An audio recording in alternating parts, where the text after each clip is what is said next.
This is America. If you want service here, you speak English. Victoria Hayes slammed her palm on the marble counter. The sound cracked through the lobby like a gunshot. Every guest turned. Every staff member froze. The Japanese woman in the navy coat didn't flinch. She stood perfectly still, silent, unreadable, dangerous. That's when the janitor set down his mop. David Miller walked straight into the chaos, bowed slightly, and spoke fluent Japanese with a Kyoto accent that made the billionaire's eyes widen. What happened next would destroy careers, expose ugly truths, and prove that dignity has no uniform. Drop your city in the comments. I want to see how far this story travels. The mop hit the floor with a wet slap. David Miller had been invisible for 6 years. That was the deal. You push the cart, you clean the glass, you don't make eye contact with guests who spend more on breakfast than you make in a month. The Royal Grand Hotel paid him $17 an hour to disappear. He was good at it. But today, something in the lobby made him stop mid-stroke. A crowd was forming near the reception desk, not the excited kind that gathered for celebrities. This was different. This was tension, coiling tight, ready to snap. He moved closer, pretending to wipe down a brass luggage cart. "Ma'am, for the third time, we do not understand you." The concierge's voice carried that particular brand of politeness that wasn't polite at all. David recognized it immediately. He'd heard it directed at him plenty of times since he traded his professor's blazer for a gray uniform.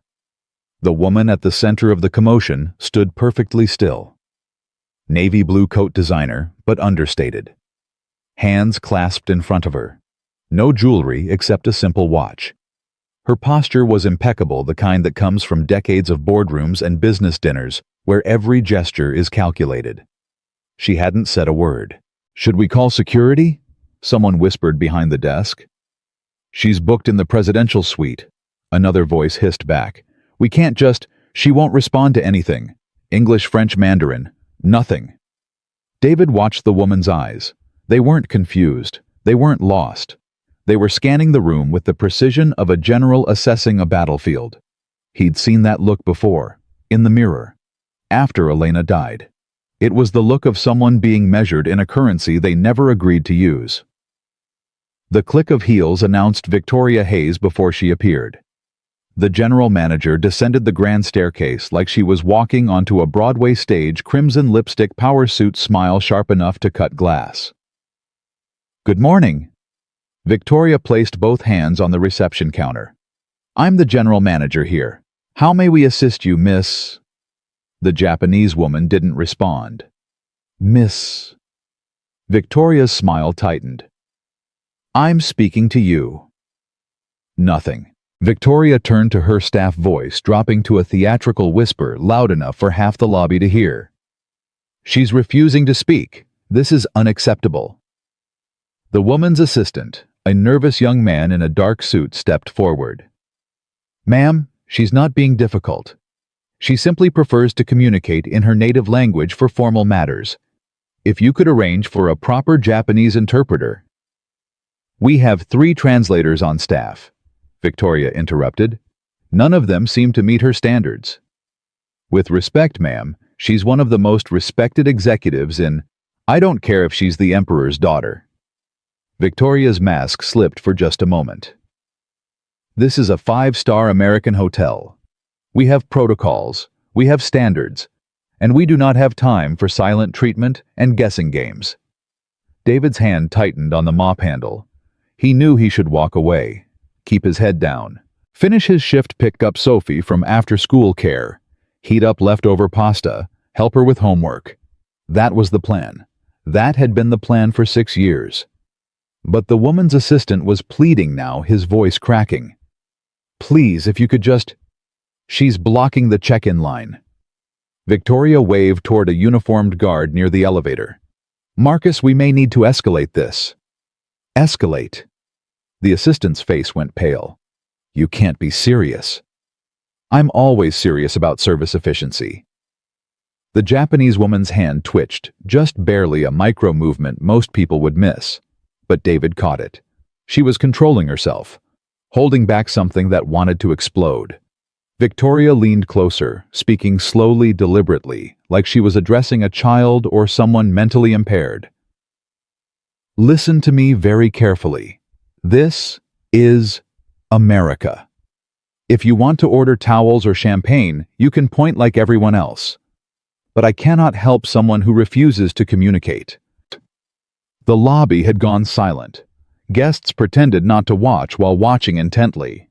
Staff members found sudden urgent tasks that kept them within earshot. The pianist in the corner had stopped playing mid-song, and David Miller, 53 years old, widower father, former linguistics professor at Columbia University, current janitor, making $17 an hour, set down his mop. His feet moved before his brain could stop them. "Excuse me." Every head turned.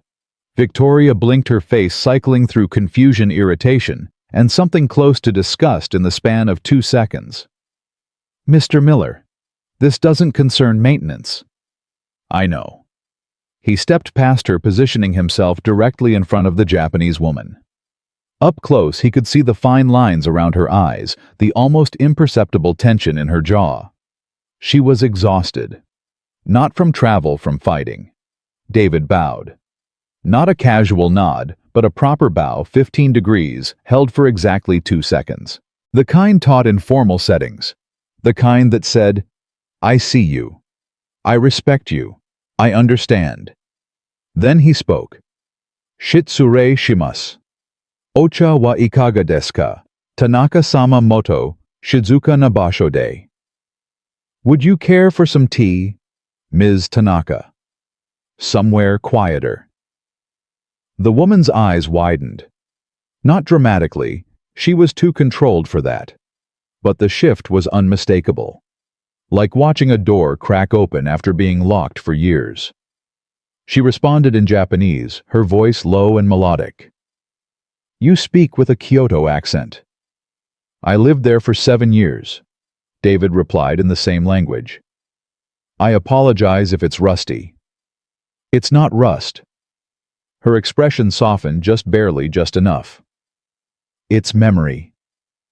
Victoria's voice cut through like a knife. "What is happening right now?" The assistant Daniel, his name tag read, was staring at David with his mouth literally hanging open. "He's speaking with her, perfectly, fluent Japanese, with Kyoto intonation." "That's impossible. He's a janitor."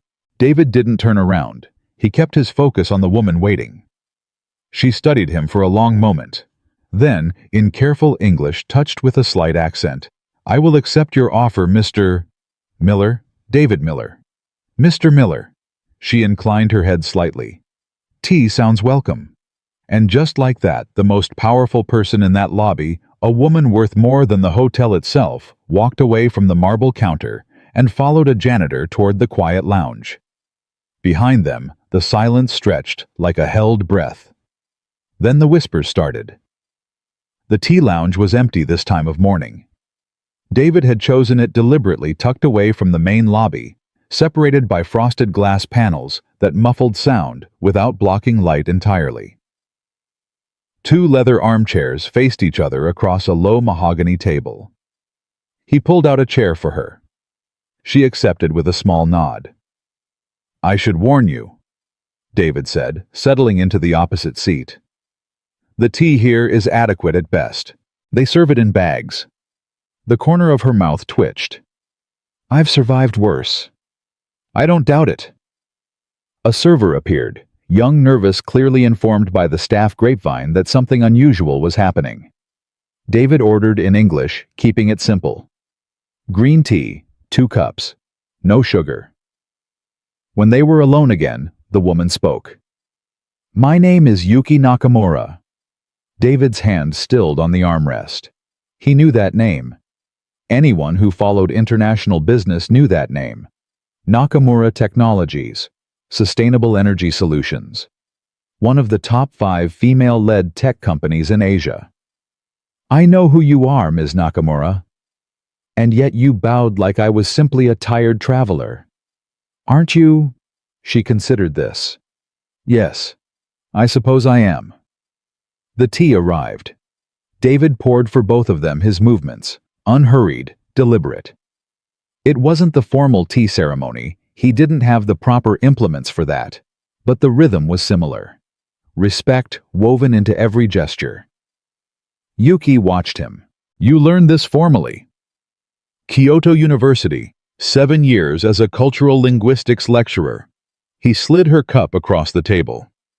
I specialized in communication patterns, the things people say without speaking. And now you clean floors. It wasn't a question, and there was no judgment in her voice, just observation. Now I clean floors, David confirmed. Why? He lifted his own cup, let the steam warm his face. Because my wife died, and my daughter needed a father who was present, not one who was chasing tenure while she cried herself to sleep.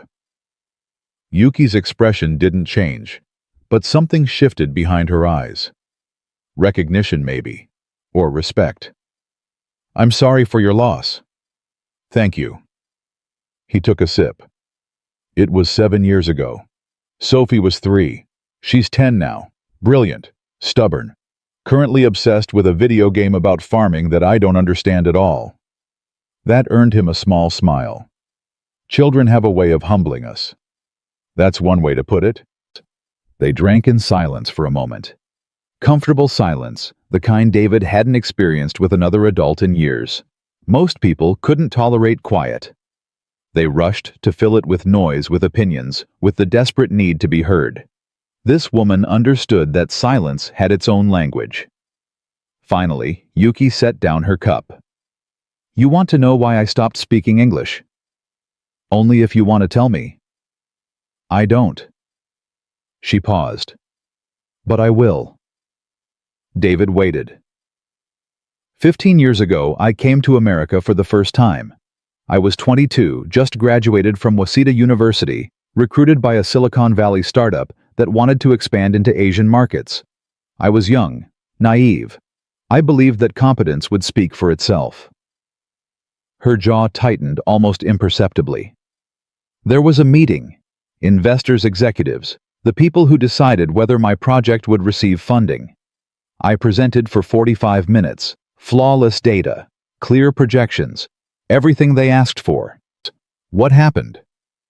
After I left the room, one of them said loudly enough for me to hear through the door, "She's impressive for someone who needs subtitles." The others laughed. David's hand tightened on his cup. I went home that night and practiced my English for 6 hours. I hired a dialect coach. I eliminated every trace of accent I could. And when I went back for the next meeting, I spoke perfect American English. Her eyes met his. They funded the project. But it didn't matter. No, it didn't, because I'd already heard the truth. My words were never the problem. My face was. My name was. The assumptions they made before I ever opened my mouth, those were the problem. She took another sip of tea, her composure perfectly intact. But David could see the old wound beneath it still raw after all these years. So I stopped. Stopped speaking English in negotiations. Not because I can't, I'm fluent in 4 languages, but because I wanted to see who would try to understand me even when it wasn't easy. A filter for authenticity. David nodded slowly. And how many pass? Almost none. Her gaze flickered toward the lobby beyond the frosted glass. Your hotel's general manager certainly didn't. She's not my anything. I push a mop. You do more than that. Before David could respond, the lounge door swung open. Victoria Hayes stood in the entrance, her face a mask of controlled fury. Mr. Miller, a word. David rose slowly. I'm with a guest. The guest can wait. This is an employment matter. Yuki stood as well. If you wish to speak with Mr. Miller, you may do so after our conversation is complete. Victoria's smile turned glacial. With respect, Ms. Nakamura, internal staffing matters are not. With respect, Ms. Hayes.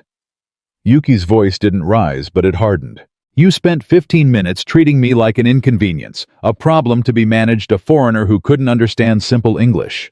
Mr. Miller spent 30 seconds treating me like a human being. You will wait." The two women stared at each other. David had seen boardroom showdowns before. He'd witnessed academic politics at their most vicious. But this was something else entirely. Two forces of nature colliding in a hotel tea lounge over a janitor who just wanted to finish his shift and go home. Victoria's jaw worked. "We will discuss this later, Mr. Miller. Count on it." She turned and walked away, her heels striking the marble floor like hammer blows. When the door closed behind her, Yuki exhaled slowly. "You're going to have trouble." "I've had trouble before." "Not like this." She's humiliated. People like her don't forgive that. David gathered the teacups, stacking them neatly on the tray. "People like her have been humiliating people like me for 6 years. I've cleaned up their messes literally. I've listened to them talk about janitors like we're furniture with pulse rates. This is the first time I've spoken back." "Why now? Why me?" He paused, holding the tray. The question deserved an honest answer. "Because of the way they looked at you. Like you were the problem. Like your silence meant ignorance or arrogance or something to be fixed." He met her eyes. "I've seen that look before. In the mirror, mostly. After I lost everything that used to make people respect me." Yuki was quiet for a long moment. "You didn't lose everything, Mr. Miller." "Didn't I? You still have your daughter. You still have your dignity. And clearly," a trace of warmth entered her voice, "you still have your Japanese." That surprised a laugh out of him. "Fair point."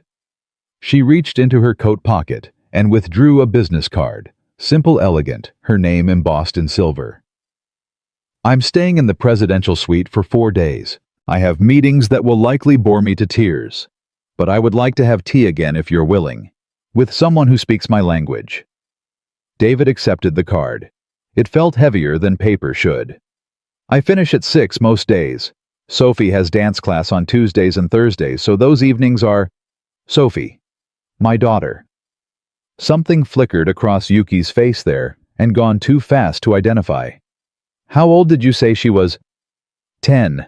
Going on 40 if you ask her teachers." Yuki nodded slowly. 10. Yes. She seemed to be working through something internally. "Mr. Miller, may I ask your wife? What was her name?" The question caught him off guard. Most people avoided the topic entirely as if widowhood was contagious. "Elena. Elena Miller." "Why?" Yuki's expression shifted, something David couldn't quite read. "No reason. I believe in knowing the names of those who shape us, even in their absence." Before he could respond, his radio crackled. "Miller, this is maintenance supervisor. Report to HR immediately. Repeat immediately." David looked at the radio, then at Yuki. "You should go," she said. "But Mr. Miller." "Yes? Whatever they tell you in that room, remember who you were before you put on that uniform, and remember who you still are." She picked up her coat, folding it precisely over her arm. "Titles are borrowed. Dignity is owned." The HR office was on the 4th floor, tucked away from guest areas behind a door marked Staff Only. David had been here exactly twice in 6 years, once during his initial hiring, and once when a guest accused him of stealing a watch that turned out to be in her husband's mistress's purse. He knocked. "Enter." The office was small, functional, deliberately unwelcoming. A desk, 2 chairs, a computer, and a framed poster that said, "Excellence is not an act, but a habit." Patricia Simmons, head of human resources, sat behind the desk with a folder open in front of her. Victoria Hayes stood by the window, arms crossed. "Sit down, Mr. Miller." David sat. Patricia didn't look up from the folder. "You've been employed with us for 6 years. Good record. No complaints. Reliable." "Thank you." That wasn't a compliment. It was context. She finally met his eyes. What happened this morning was a serious breach of protocol. What happened this morning was me helping a guest. That's not your job.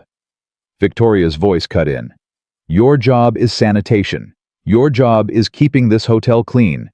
Your job is not intervening in guest relations matters that you are neither trained nor authorized to handle." David kept his voice even.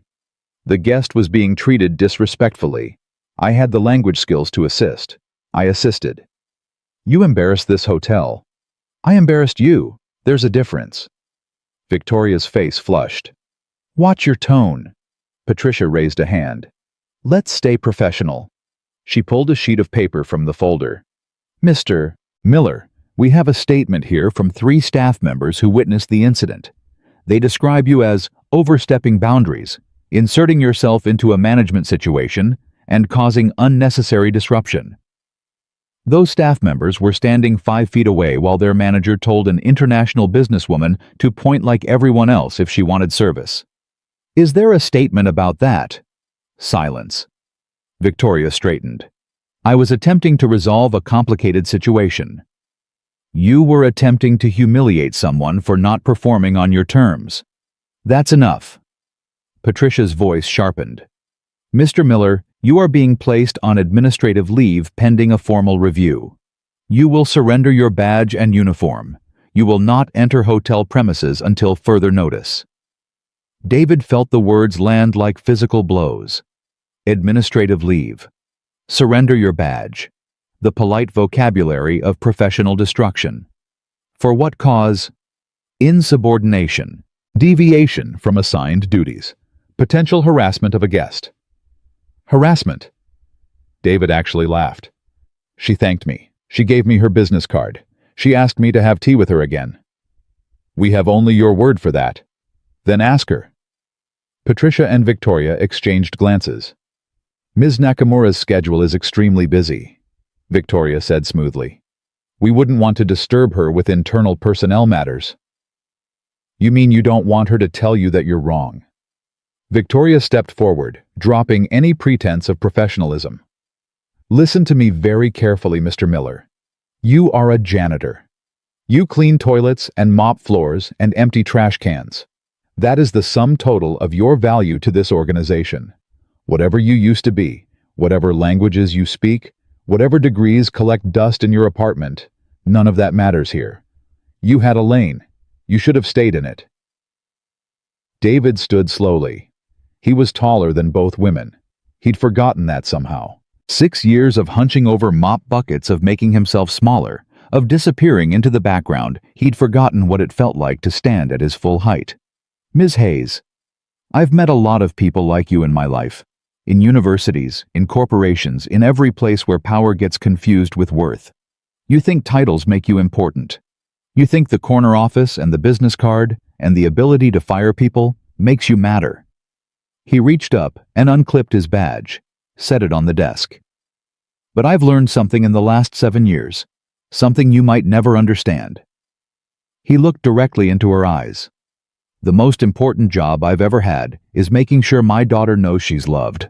Everything else, the degrees, the publications, the status, it all burned down. And you know what? I'm still standing. I'm still her father. I still have something that matters." He stepped toward the door, then paused. "That woman you treated like an inconvenience. She runs a company worth more than this hotel chain combined. But that's not why she deserves respect. She deserves respect because she's a human being who was exhausted and far from home, and asking, not demanding, asking for basic dignity." He opened the door. "You might want to think about that before your next performance review." The walk to the employee locker room felt longer than usual. David's hands were steady as he changed out of his uniform, hanging the gray shirt and pants neatly in the locker that still had his name on it. Miller D. Like a ghost that hadn't gotten the message yet. His phone buzzed. Text from Sophie's school. "Reminder. Parent-teacher conference tomorrow, 4 p.m. Please confirm attendance." He typed back a reply. Confirmed. Then he stared at the screen for a long moment. What was he going to tell her? How did you explain to a 10-year-old that Daddy lost his job because he did the right thing? That the world punished people for kindness? That sometimes the bad guys won and the bills still needed to be paid? He couldn't. He wouldn't have to lie either. Sophie was too smart for that. She'd see through any attempt at sugarcoating within seconds. But maybe there was a third option. Maybe he could tell her the truth, the whole truth. That her father had spent 6 years being invisible, and today, for the first time since her mother died, he'd remembered what it felt like to be seen, to matter, to stand up for something even when it cost him. Maybe that was the lesson worth teaching. His phone buzzed again. Unknown number. He almost ignored it. Probably a scam call or a bill collector, or the text message read, "Mr. Miller. This is Daniel Ms. Nakamura's assistant. She requests your presence in the presidential suite at your earliest convenience. She says to tell you the tea here is surprisingly adequate." David read it twice. Then, against every instinct telling him to go home and lick his wounds, he typed back, "On my way." The presidential suite occupied the entire top floor of the Royal Grand Hotel. David had cleaned it twice in 6 years, both times during complete renovations when the furniture was covered in plastic and the windows were being replaced. He'd never seen it occupied. The door opened before he could knock. Daniel stood there, still looking shell-shocked from the morning's events. "Mr. Miller, please come in. She's on the terrace." The suite was enormous. Floor-to-ceiling windows, original artwork on the walls, a living room larger than David's entire apartment. But he didn't stop to gawk. He crossed through the space to the French doors that opened onto a private terrace overlooking the city.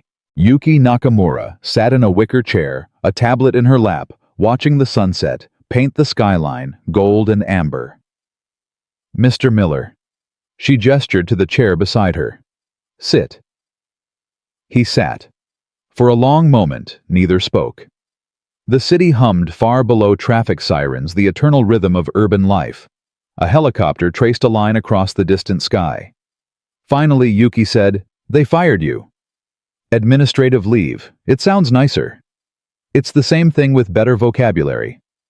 "Yes." She set aside her tablet. "I made some inquiries this afternoon. About you." David tensed. Former professor of cultural linguistics at Columbia University. Published extensively on East Asian communication patterns. Left academia 7 years ago following your wife's death. Since then, janitor at the Royal Grand Hotel. Single father to a daughter named Sophie, age 10. She paused. "Did I miss anything?" "No." "I don't like mysteries, Mr. Miller. In my world, information is currency, so I gathered some." Her eyes met his. "What I couldn't find was why a man with your qualifications would spend 6 years mopping floors." David looked out at the city. You ever stand at the edge of a cliff and feel the wind trying to push you over? Metaphorically.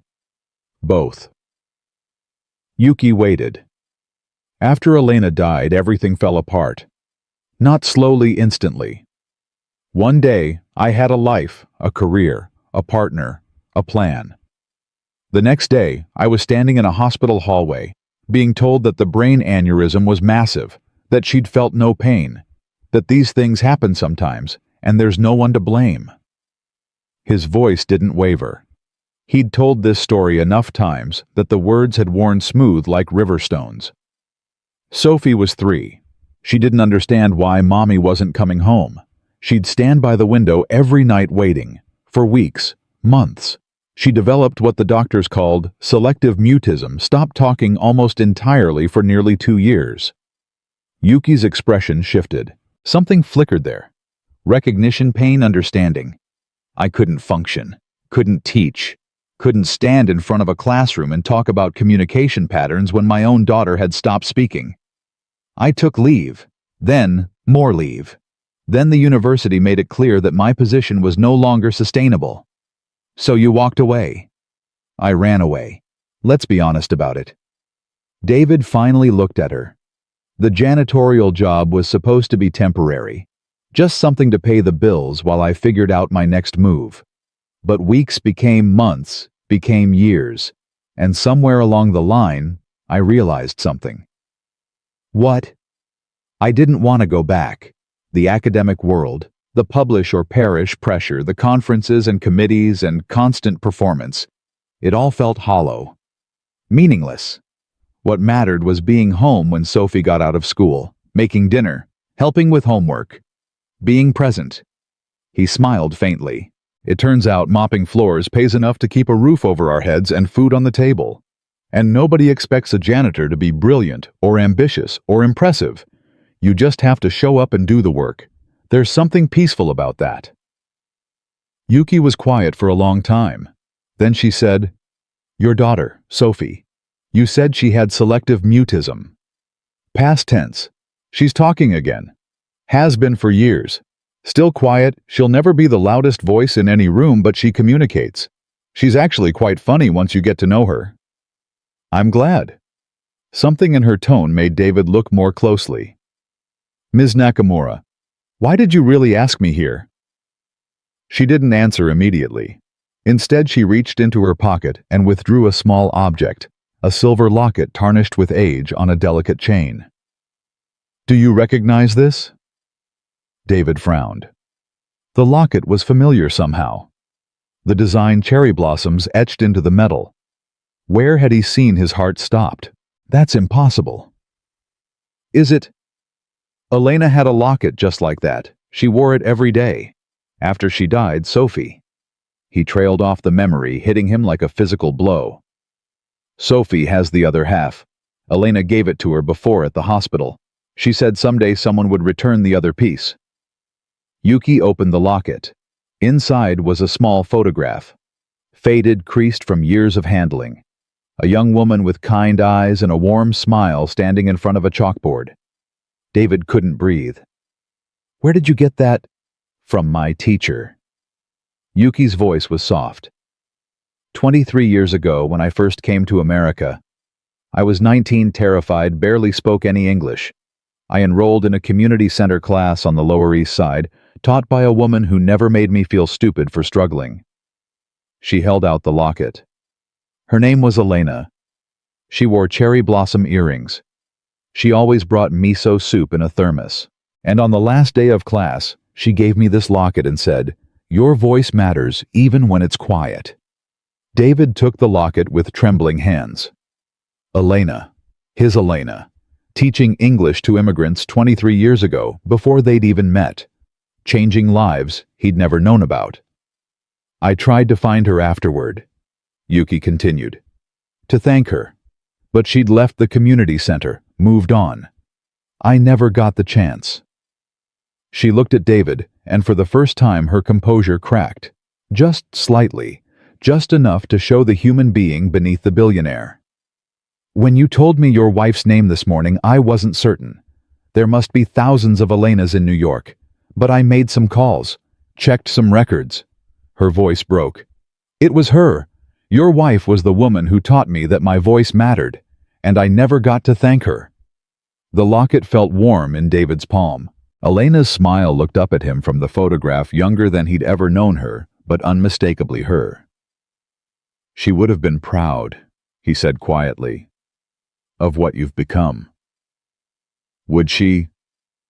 Elena believed everyone had a voice worth hearing. She used to say that the quietest people often had the most important things to say.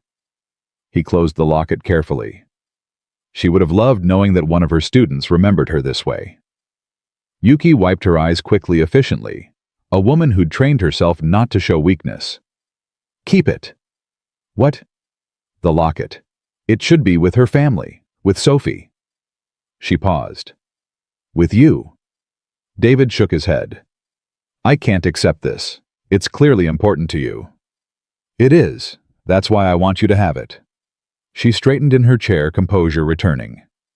Mr. Miller, I came to New York for business meetings that suddenly seem very unimportant. I came prepared to negotiate deals with people who see me as a number on a spreadsheet. She looked at him directly. Instead, I found a janitor who speaks my language, who treated me with dignity when no one else would, who turns out to be connected to the one person who taught me that dignity mattered in the first place. A ghost of a smile crossed her face. I don't believe in coincidences, Mr. Miller. I believe in moments that matter. This is one of them. David held the locket, feeling the weight of 23 years of connection he'd never known existed. Elena's legacy still rippling outward, still changing lives, still mattering. "What happens now?" he asked. Yuki stood and walked to the terrace railing, looking out at the city lights beginning to flicker on against the darkening sky. Now I think we have more to discuss, about dignity, about second chances, about voices that matter even when they're quiet. She turned back to him. "And I think you should bring Sophie tomorrow. I'd very much like to meet the daughter of the woman who changed my life." David looked at the locket one more time. Then he slipped it into his pocket next to his heart and nodded. She'd like that. She doesn't know it yet, but she'd like that very much. The apartment was quiet when David unlocked the door. Too quiet. "Sophie." No answer. His heart rate spiked for half a second before he heard the soft shuffle of socked feet on hardwood. She appeared in the hallway, still in her school clothes, holding her worn stuffed rabbit by one ear. "You're early," she said. "I know. You never come home early." David set his keys on the counter and crouched down to her level.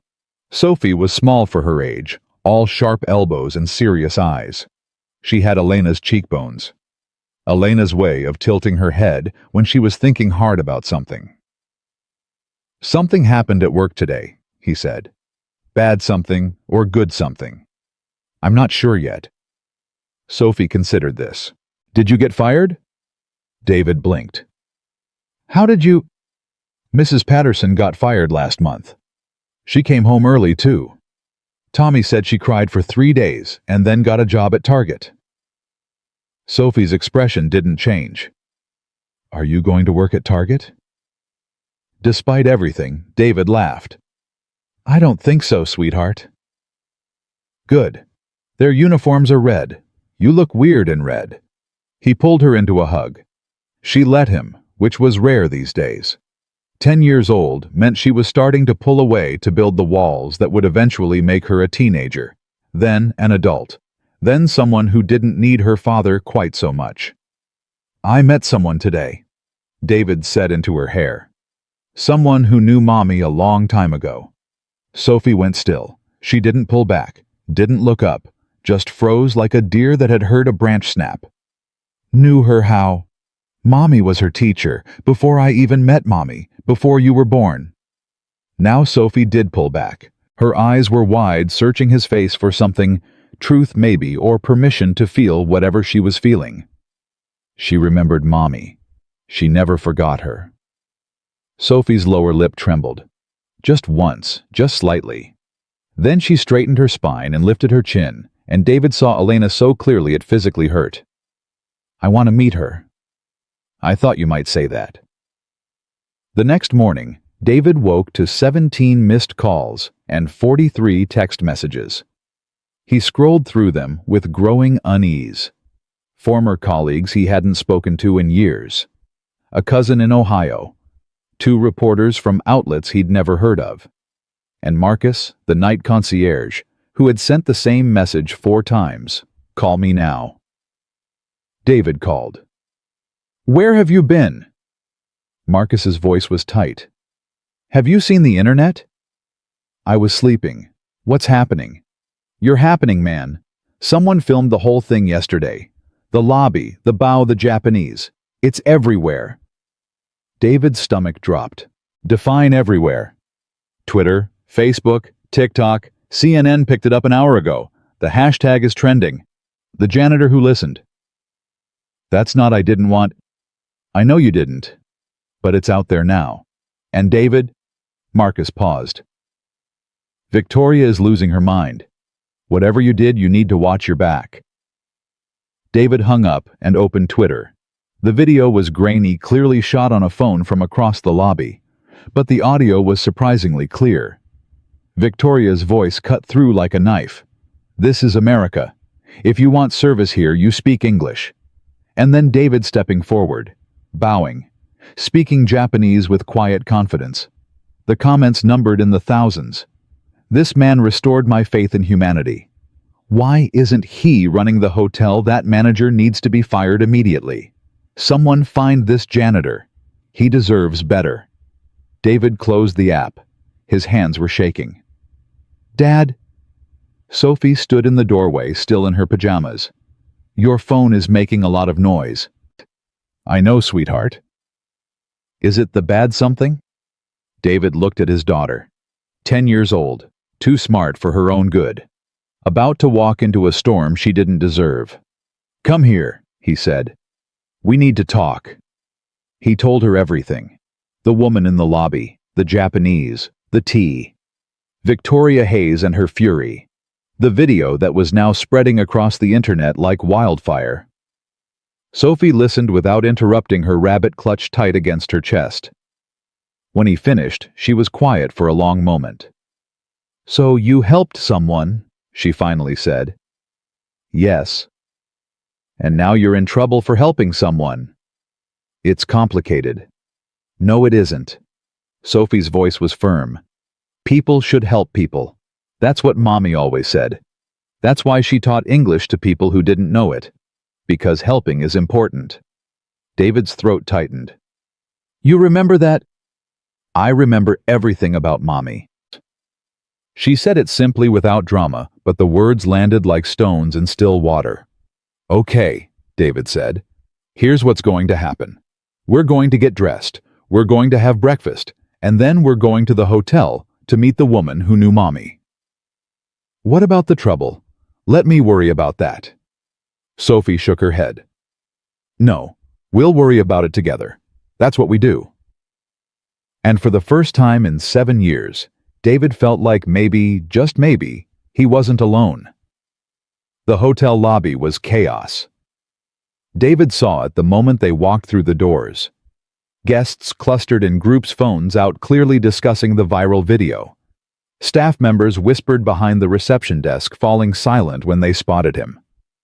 A security guard David didn't recognize stood near the elevator watching. Sophie's hand tightened in his. "Lots of people staring," she murmured. "Don't worry about them." "I'm not worried. I just don't like it." "That's fair." They made it halfway across the lobby before Victoria Hayes materialized, blocking their path like a designer-clad wall. "Mr. Miller." Her voice was ice. "You were instructed not to enter hotel premises." "I'm here as a guest." "You're here as a trespasser." "I'm here at the invitation of a guest staying in your presidential suite. I believe that supersedes whatever instructions you think you gave me." Victoria's eyes flickered to Sophie.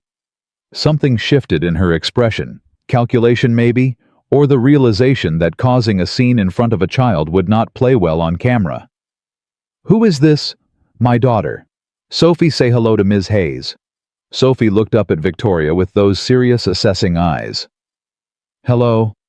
My dad says you were mean to someone who was tired and far from home. That's not very nice." Victoria's smile could have frozen nitrogen. Children should be seen and not heard. That's what bullies say when they don't like what they're hearing. David bit back a laugh.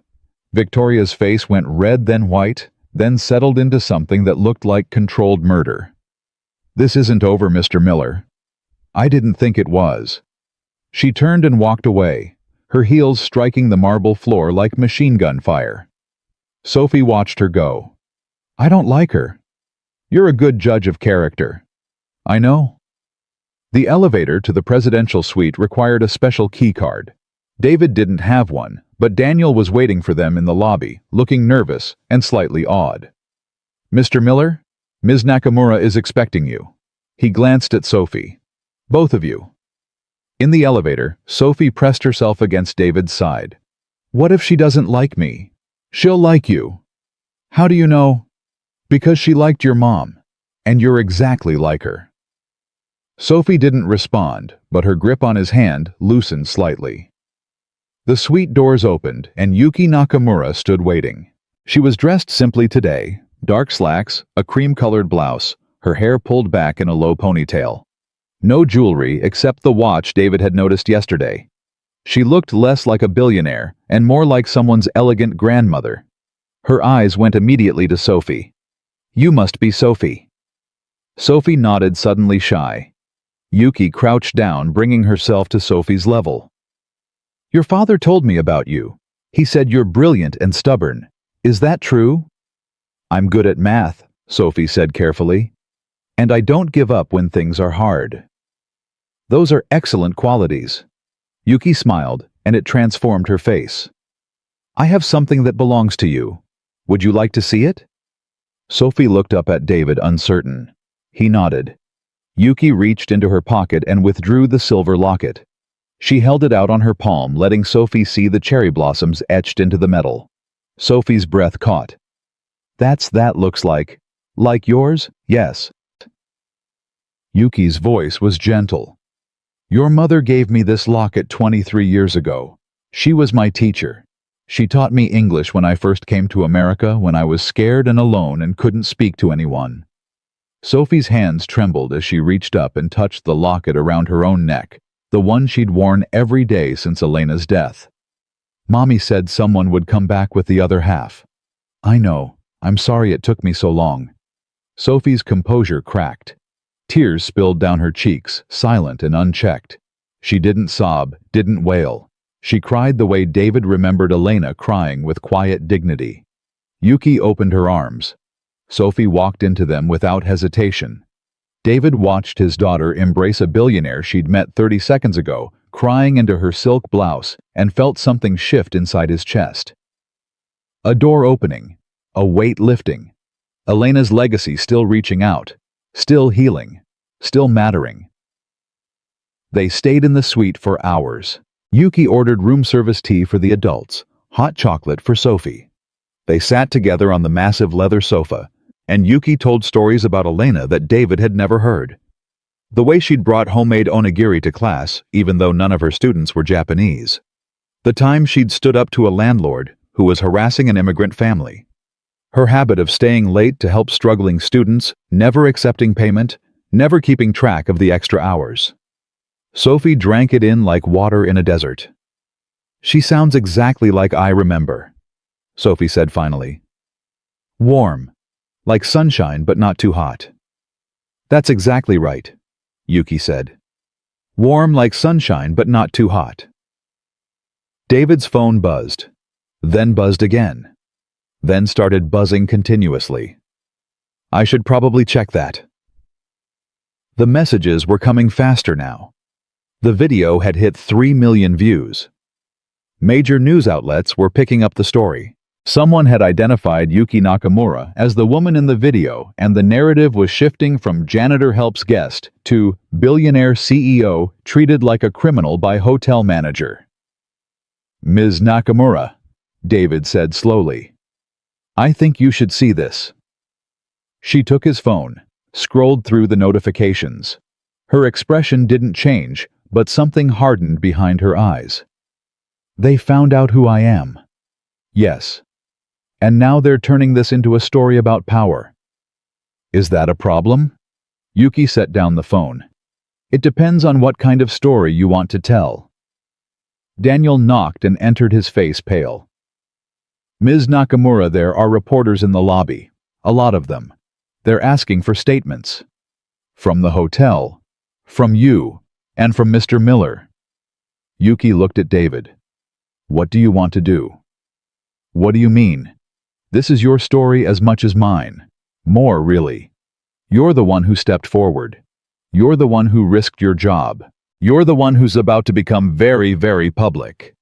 She leaned forward. So I'm asking, what do you want to do? David thought about Victoria Hayes and her ice-cold smile. About the HR meeting and the badge he'd surrendered. About 6 years of invisibility, of keeping his head down, of disappearing. He thought about Elena, who never stayed silent when someone needed help. He thought about Sophie sitting across from him with tears still drying on her cheeks, holding a locket that connected her to a legacy she'd never known existed. I want to tell the truth, David said. Yuki nodded. Then that's what we'll do. The hotel's conference room had been transformed into a makeshift press center. Cameras lined the back wall. Reporters filled the seats. Hotel executives clustered in the corners, looking variously worried, furious, and calculating. Victoria Hayes stood near the door, arms crossed, face unreadable. David walked in with Sophie on one side and Yuki on the other. He felt the room's attention shift to them like a physical force. "Thank you for coming." Yuki began stepping up to the podium. "I know you have questions. I'll answer what I can." A reporter shouted immediately, "Ms. Nakamura, is it true you refuse to speak English as a protest against American businesses?" "No. I chose to communicate in my native language because I wanted to see who would try to understand me rather than demand I perform for their comfort." "Mr. Miller, can you confirm you've been terminated from your position?" David stepped forward. "I've been placed on administrative leave. Whether that becomes termination remains to be seen." "What made you intervene in the situation?" David paused. He looked at the cameras, at the reporters, at the phones, recording every word. Then he looked at Sophie standing slightly behind him, her hand wrapped around his. "I saw a woman being dismissed, not because she'd done anything wrong, but because she wasn't speaking the language others expected. I've felt that dismissal before. Most people have." He took a breath. "I didn't do anything heroic. I just treated another person like a human being. That shouldn't be news." The room erupted. Questions flew like shrapnel. David answered. Some deflected, others tried to stay focused on what mattered. Then Victoria Hayes stepped forward. "If I may," she said, smooth as silk, "I'd like to address some misconceptions about yesterday's incident." The room quieted. The Royal Grand Hotel prides itself on exceptional guest service. When Ms. Nakamura arrived, our staff attempted every available translation service. Mr. Miller's intervention, while well-intentioned, violated established protocols and created unnecessary confusion. She smiled. "We're grateful the situation was resolved peacefully, and we look forward to welcoming Ms. Nakamura back as our guest." David watched her performance with something like amazement. She was rewriting history in real time, turning herself from villain to victim to gracious host in the span of 30 seconds. But she'd forgotten something. "Ms. Hayes." Yuki's voice cut through the murmur of reporters. "Yes. You said your staff attempted every available translation service." "That's correct." "Then perhaps you can explain this." Yuki nodded to Daniel, who pressed a button on his tablet. Victoria's voice filled the room clear as crystal recorded on someone's phone. "This is America. If you want service here, you speak English. We don't have time for guessing games and silent treatment." The room went dead silent. Victoria's face drained of color. "That recording was taken without consent." "In a public lobby of your own hotel," Yuki interrupted. "By one of your own guests. Shall I play the rest? The part where you suggested I point like everyone else, if I wanted service? Or perhaps the part where you threatened to call security on a woman whose only crime was exhaustion?" Victoria's mouth opened, closed, opened again. No words came out. "I came to this city to evaluate business partnerships," Yuki continued. "I came prepared to invest significantly in American hospitality infrastructure, but I find myself reconsidering." She turned to face the cameras directly. "Not because of one manager's prejudice. Prejudice exists everywhere, and I'm not naive enough to think it can be eliminated by press conferences. But because of how that prejudice was handled afterward. Because the man who showed me basic human dignity was punished while the woman who denied it was promoted to manage the response." She let that land. "I will be making recommendations to the Royal Grand Hotel's Board of Directors. What they do with those recommendations is their choice." She paused. "But I want to be very clear about something." Her eyes found David. "The most valuable person I met in this hotel was not wearing a designer suit. He wasn't carrying a business card or quoting revenue projections. He was holding a mop. And he reminded me of something I'd forgotten in all my years of boardrooms and negotiations." She smiled just slightly. "Dignity doesn't need a title. It just needs to be recognized." The applause started slowly. One person, then another, then a wave that rolled through the conference room like thunder. Sophie squeezed David's hand. "Dad," she whispered. People are clapping for you. I know, sweetheart. How does it feel? David looked at his daughter, at Yuki Nakamura, standing at the podium with tears she refused to shed. At Victoria Hayes, frozen in the corner, watching her career crumble in real time. Complicated, he said honestly. It feels complicated. The aftermath was chaos.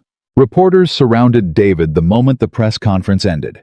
He gave short answers, deflected personal questions, kept Sophie close. Yuki's security team eventually created a path for them to the elevators. In the suite away from the cameras and questions, Sophie collapsed on the sofa. That was a lot of people, she said. Yes, it was. They kept asking about you, like you were famous. I'm not famous. I'm just temporarily interesting. Sophie considered this.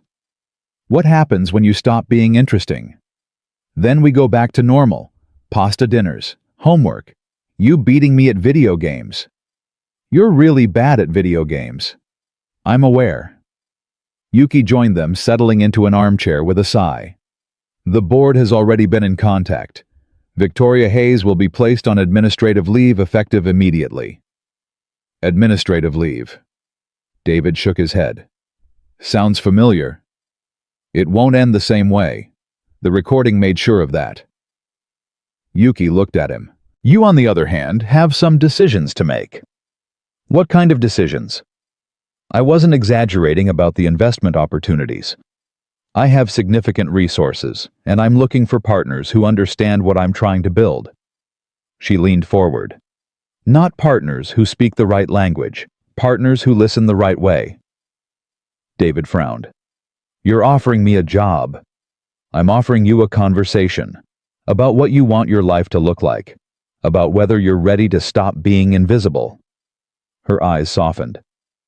About whether Elena's husband wants to keep mopping floors or start changing rooms. Sophie sat up straight. Dad could change rooms. He's good at changing things. Sophie, you changed me. She continued, her voice steady. When Mommy died and I stopped talking, everyone said I might never talk again. The doctors said it. The teachers said it. But you didn't listen to them. You just kept talking to me every day, even when I didn't answer. You read me stories and asked me questions and made me feel like my voice mattered even when I couldn't find it. She looked at him with Elena's eyes. You did that. Not a doctor. Not a teacher. You. David's throat closed. So maybe, Sophie said, it's time you remember that your voice matters too. The silence stretched between them. Then Yuki spoke very softly. She really is exactly like Elena. I know. David managed. I know she is. His phone buzzed again. Another wave of messages, another cascade of notifications. The world was calling, demanding attention, demanding answers, demanding pieces of a story that hadn't finished yet. David looked at the phone, at Yuki, at his daughter. Then he turned the phone off and set it on the table. Okay, he said. Let's have that conversation. The conversation lasted 3 hours. Yuki spoke about her company, about the foundation she'd built from nothing, about the gap she saw between corporate success and human connection. She talked about diversity initiatives that failed because they were designed by people who'd never felt excluded. About communication training programs led by consultants who'd never been misunderstood. I don't need another executive, she said. I have plenty of those. What I need is someone who understands what it feels like to be invisible. Someone who can teach that understanding to others. David listened, asked questions, pushed back when something didn't make sense. Sophie fell asleep on the sofa around hour 2, curled up with her rabbit, the silver locket clutched in her hand. She's remarkable, Yuki said quietly, watching her. The way she defended you at that press conference. The way she spoke about your voice mattering. She's been through a lot. So have you. David shrugged. I'm an adult. I signed up for this. She didn't. No one signs up for grief, Mr. Miller. It just arrives. He looked at her, really looked, Behind the composure and the business acumen and the carefully constructed public persona, there was something else, something wounded. "You lost someone too," he said. It wasn't a question. Yuki's hand stilled on her teacup. "What makes you say that? The way you talk about Elena. The way you held Sophie when she cried. That's not corporate empathy. That's recognition." For a long moment she didn't respond. Then she said, "My father." David waited. "He died when I was 21. Cancer. By the time they found it, there was nothing to be done." Her voice stayed steady, but her knuckles whitened around the cup. "The day before he passed, he held my hand and said, 'Don't fear being misunderstood. Fear becoming someone easy to understand.'" That's beautiful. It's also lonely. She set down the cup.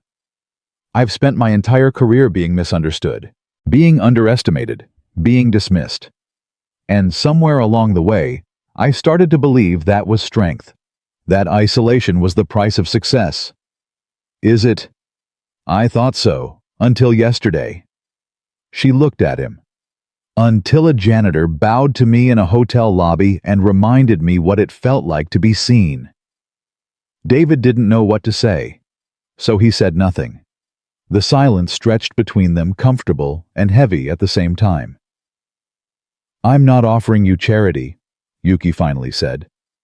"I want to be clear about that. This isn't pity or guilt or some misguided attempt to honor Elena's memory. This is business. I understand. Do you? Because the position I'm describing would require you to travel, to speak publicly, to step back into a world you deliberately left behind. I know. Sophie would have to adjust. Your entire life would change. I know that too." Yuki leaned forward. "Then tell me honestly, David Miller, are you ready?" He looked at his daughter sleeping peacefully on a billionaire's sofa, holding a locket that connected her to a legacy she was only beginning to understand. "No," he said. Yuki's eyebrows rose. "I'm not ready. I'm terrified. I've spent 6 years building a life that was small and safe and predictable, and everything you're describing would blow that apart." He paused. "But I wasn't ready to raise a daughter alone either. I wasn't ready to leave academia. I wasn't ready to become invisible." He met her eyes. "Readiness is overrated. What matters is showing up anyway." Yuki smiled. It was the first real smile he'd seen from her, unguarded and warm. Elena would have said something exactly like that. "Where do you think I learned it?" The next morning, David woke to find Sophie already dressed and making breakfast. This was not normal. Sophie was many things: brilliant, stubborn, occasionally wise beyond her years, but she was not a morning person. Getting her out of bed for school usually required 3 alarms, 2 bribes, and at least 1 threat to confiscate her tablet. "What's happening?" David asked cautiously. "I made eggs." She gestured at the stove. "They're a little burned, but I scraped off the black parts." "Sophie, it's 6 in the morning." "I know.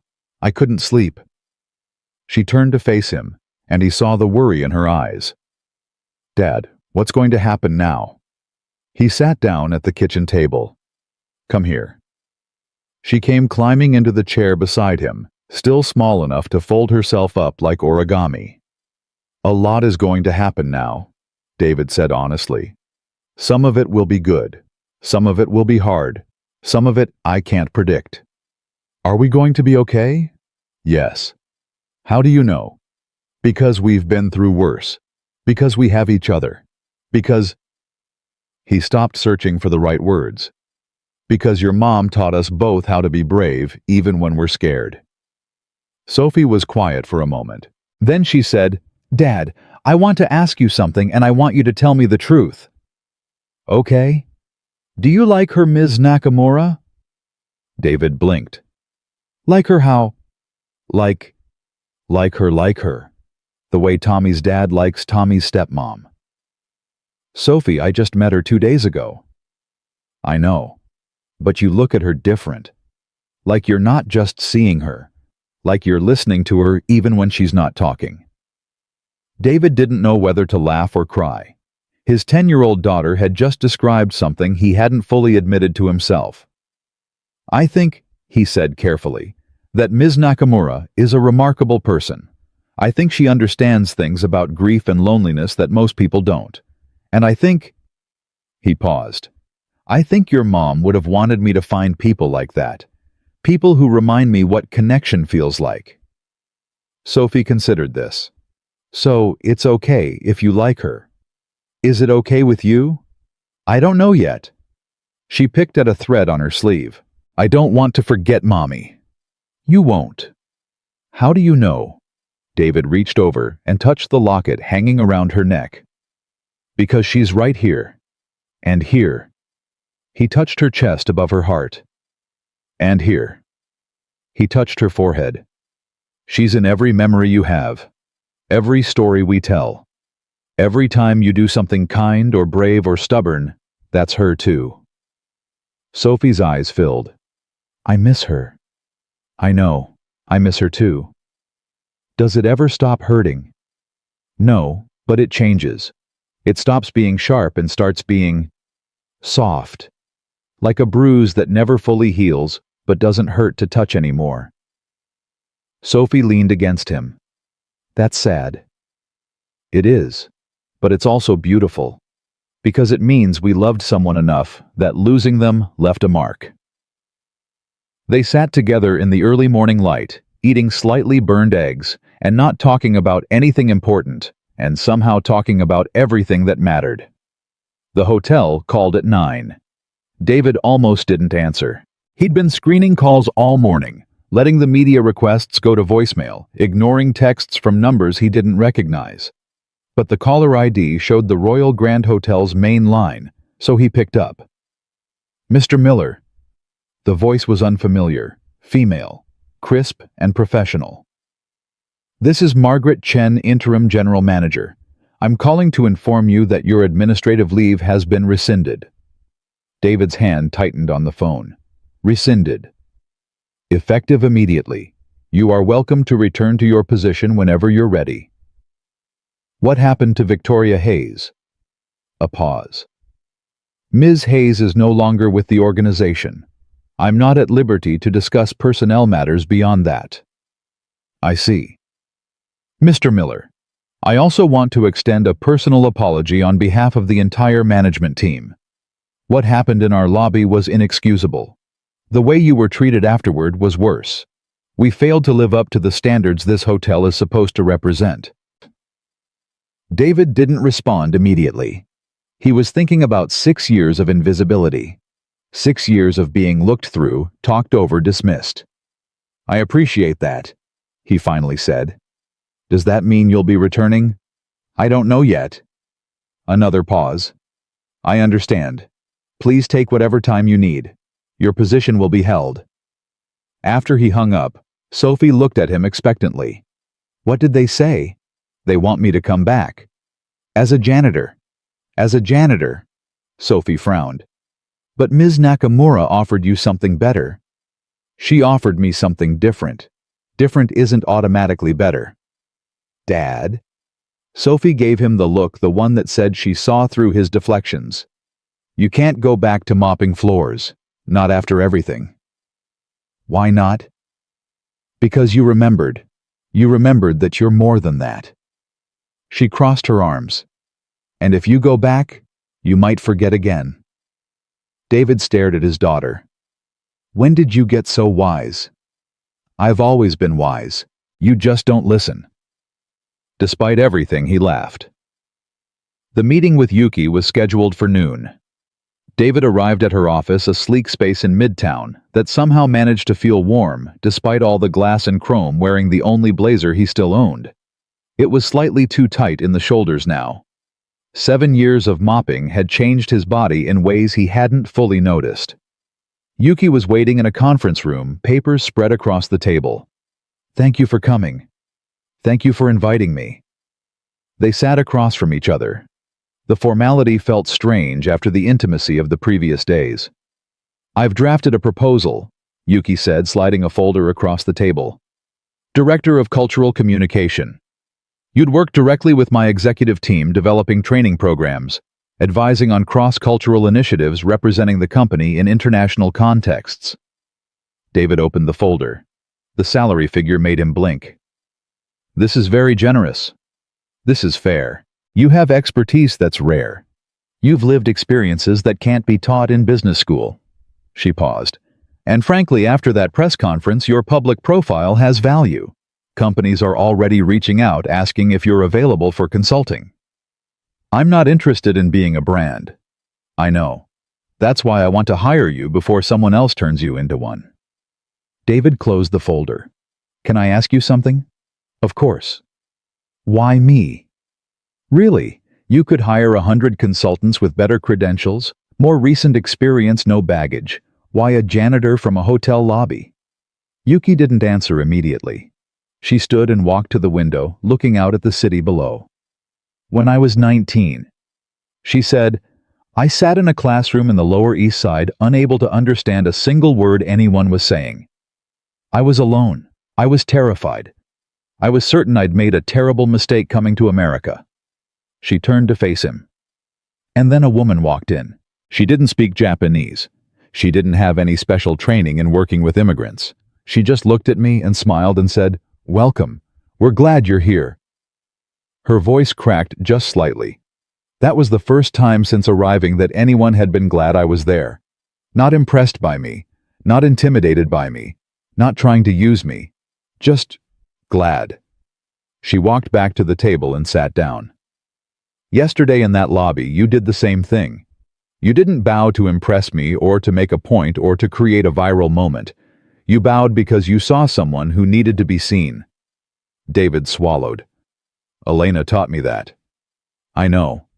That's why I want you. Not because of your credentials or your profile or your potential brand value. Because you carry something of her with you. Something I've been looking for since I lost her. The weight of her words settled over him like a blanket. I need to think about this, David said. Of course. Not because I don't want it, because I have a daughter who's been through hell, and any decision I make affects her.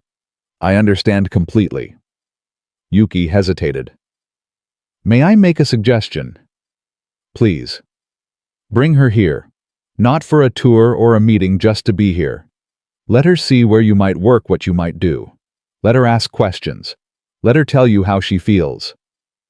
You want Sophie to weigh in on a business decision. I want Sophie to weigh in on a life decision. Those are different things. David considered this. You're good at this. At what? Saying things that sound simple but aren't. Yuki smiled. I learned from my father, and from Elena. David picked up the folder and stood. I'll bring her tomorrow, if that's acceptable. More than acceptable. He was halfway to the door when Yuki spoke again. David. He turned. Whatever you decide, I want you to know something. She looked at him with those sharp, seeing eyes. You already matter. You mattered when you were mopping floors. You mattered when no one knew your name. The job I'm offering won't make you more valuable. It will just make your value visible. He didn't have words for that, so he just nodded and walked out. Sophie was quiet during the car ride home. David glanced at her in the rearview mirror. She was staring out the window, watching the city stream past her face, unreadable.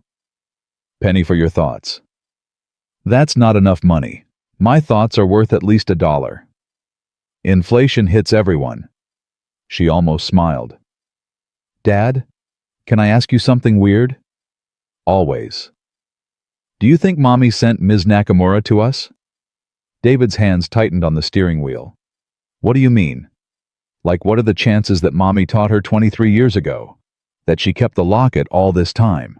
That she came to your hotel on the exact day you decided to stop being invisible? Sophie's voice was thoughtful, not upset. It feels like more than coincidence. Do you believe in that kind of thing? I don't know. I didn't used to. She paused.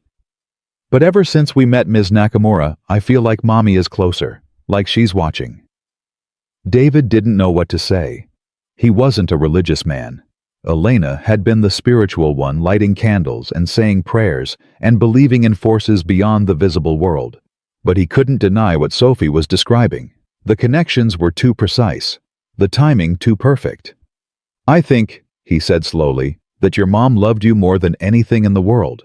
And I think that kind of love doesn't just disappear, it finds ways to keep reaching us. Even after death, especially after death, because death takes away the body, but it can't take away the love. The love stays. The love finds new paths. Sophie was quiet for a moment. Then she said, I think Mommy would like Ms. Nakamura. I think so too. And I think she'd want you to take the job. David glanced at her again. You do? Yeah, because you've been sad for a long time, Dad. You try to hide it, but I can tell. And since we met Ms. Nakamura, you seem less sad. She shrugged. That's what Mommy would want, for you to be less sad. The simplicity of it broke something open in David's chest. When did you get so wise? He asked again, his voice rough. I told you. I've always been wise. You just don't listen. That night, David sat alone in the kitchen after Sophie went to bed. The folder from Yuki lay open on the table. The offer letter. The job description. The salary that would change everything about their modest, careful life.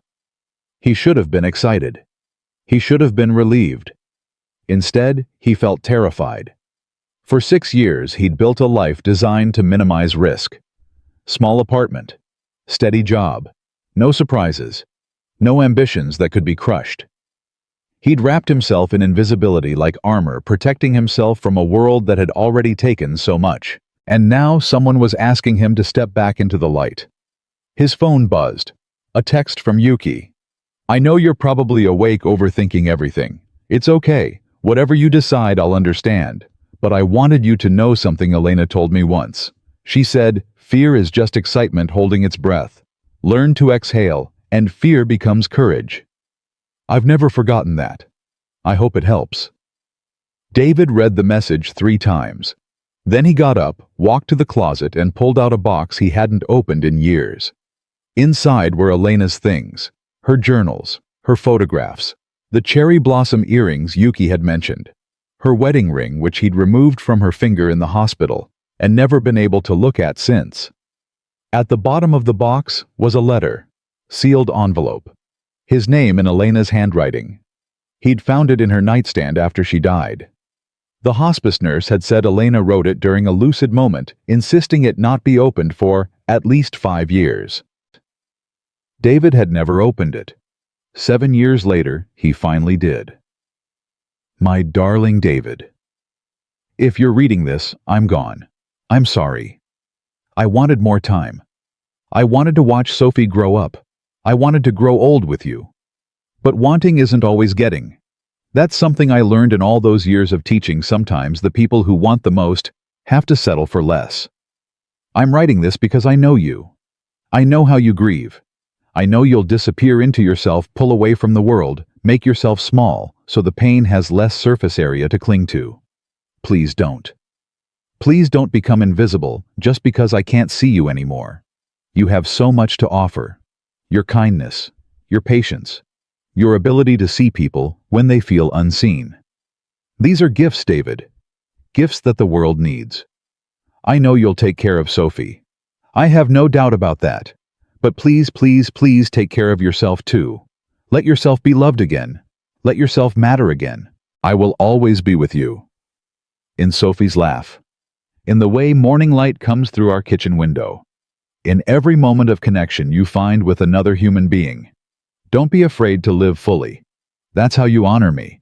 Not by shrinking, but by expanding. All my love forever and always, Elena. P.S.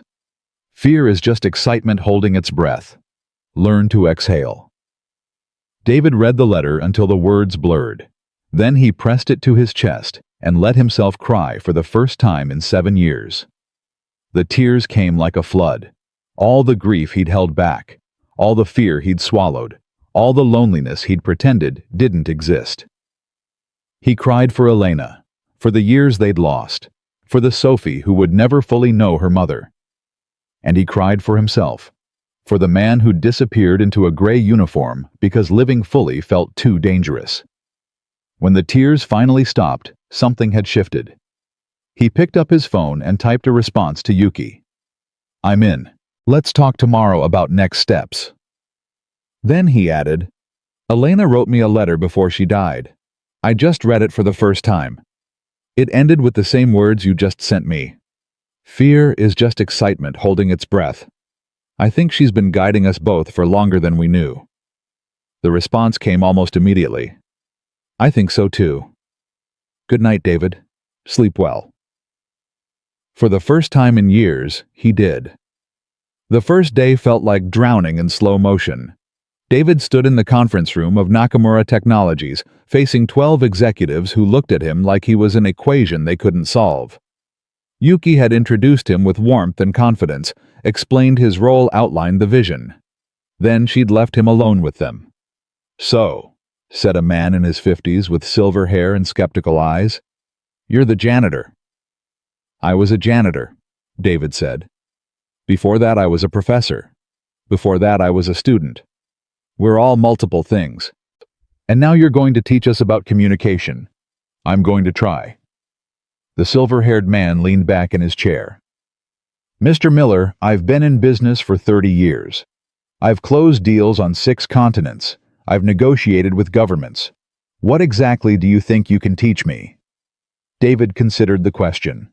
He could have been defensive, could have listed his credentials, his publications, his years of academic expertise.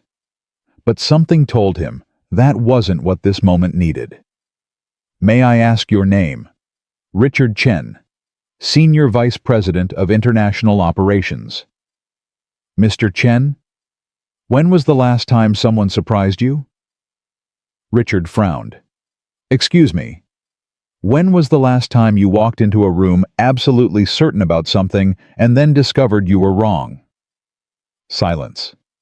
"Because that's what I'm here to teach," David continued. "Not techniques or strategies or frameworks. Those you can get from any consultant. I'm here to teach surprise, the ability to be wrong, the willingness to admit that maybe, just maybe, the way you've always done things isn't the only way that works." Richard stared at him for a long moment.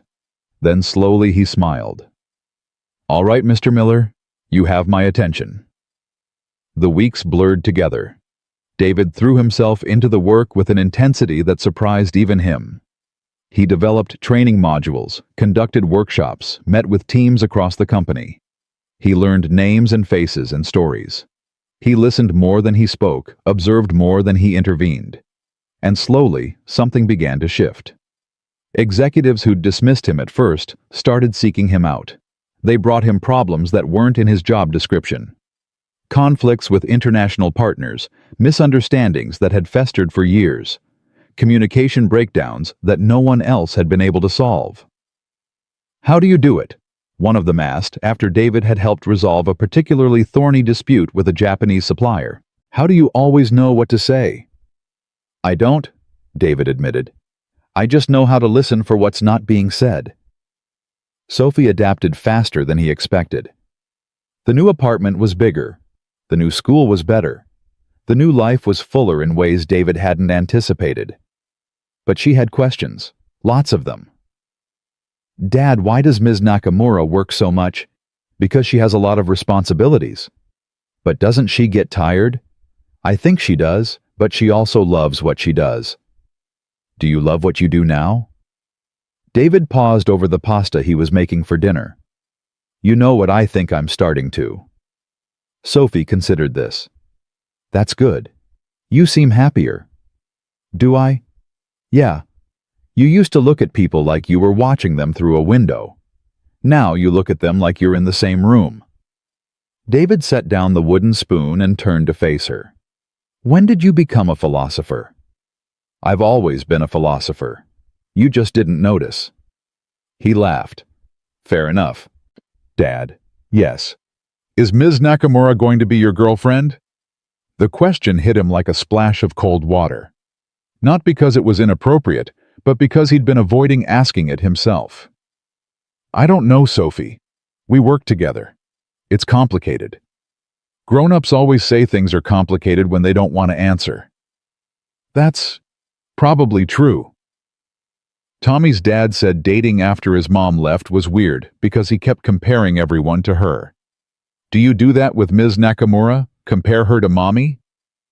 David sat down at the kitchen table, abandoning the pasta. This conversation was more important. No, he said honestly. I don't compare them. Your mom was sunshine. Warm and bright and impossible to ignore. Yuki is different. She's more like moonlight. Quieter, softer, but just as beautiful. Sophie nodded slowly. That's a good answer. Is it? Yeah. It means you see her for who she is, not who you want her to be. She picked up her fork and twirled it thoughtfully. I think that's what Mommy would have wanted. David's throat tightened. You think so? I know so. Mommy always said love wasn't about finding someone perfect. It was about finding someone whose imperfections you could live with. Where did you hear that? She wrote it in her journal, the one she left for me. Sophie's eyes met his. You're not the only one who got a letter, Dad. He stared at her. Elena left you a journal. Grandma gave it to me last year.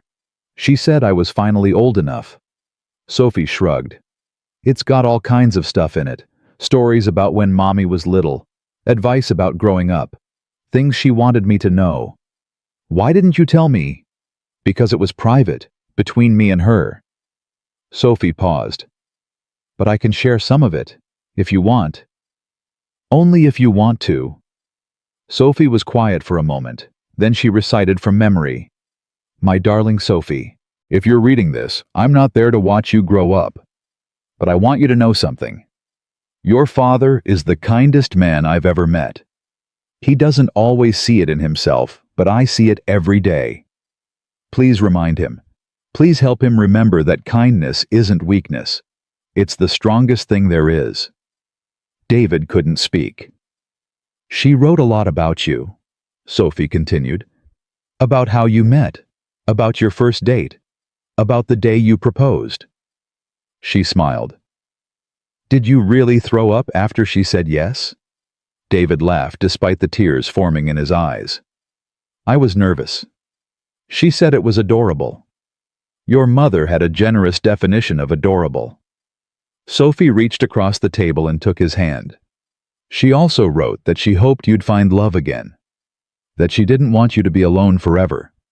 That whoever you chose, she'd already given her blessing. The words hung in the air between them. Sophie?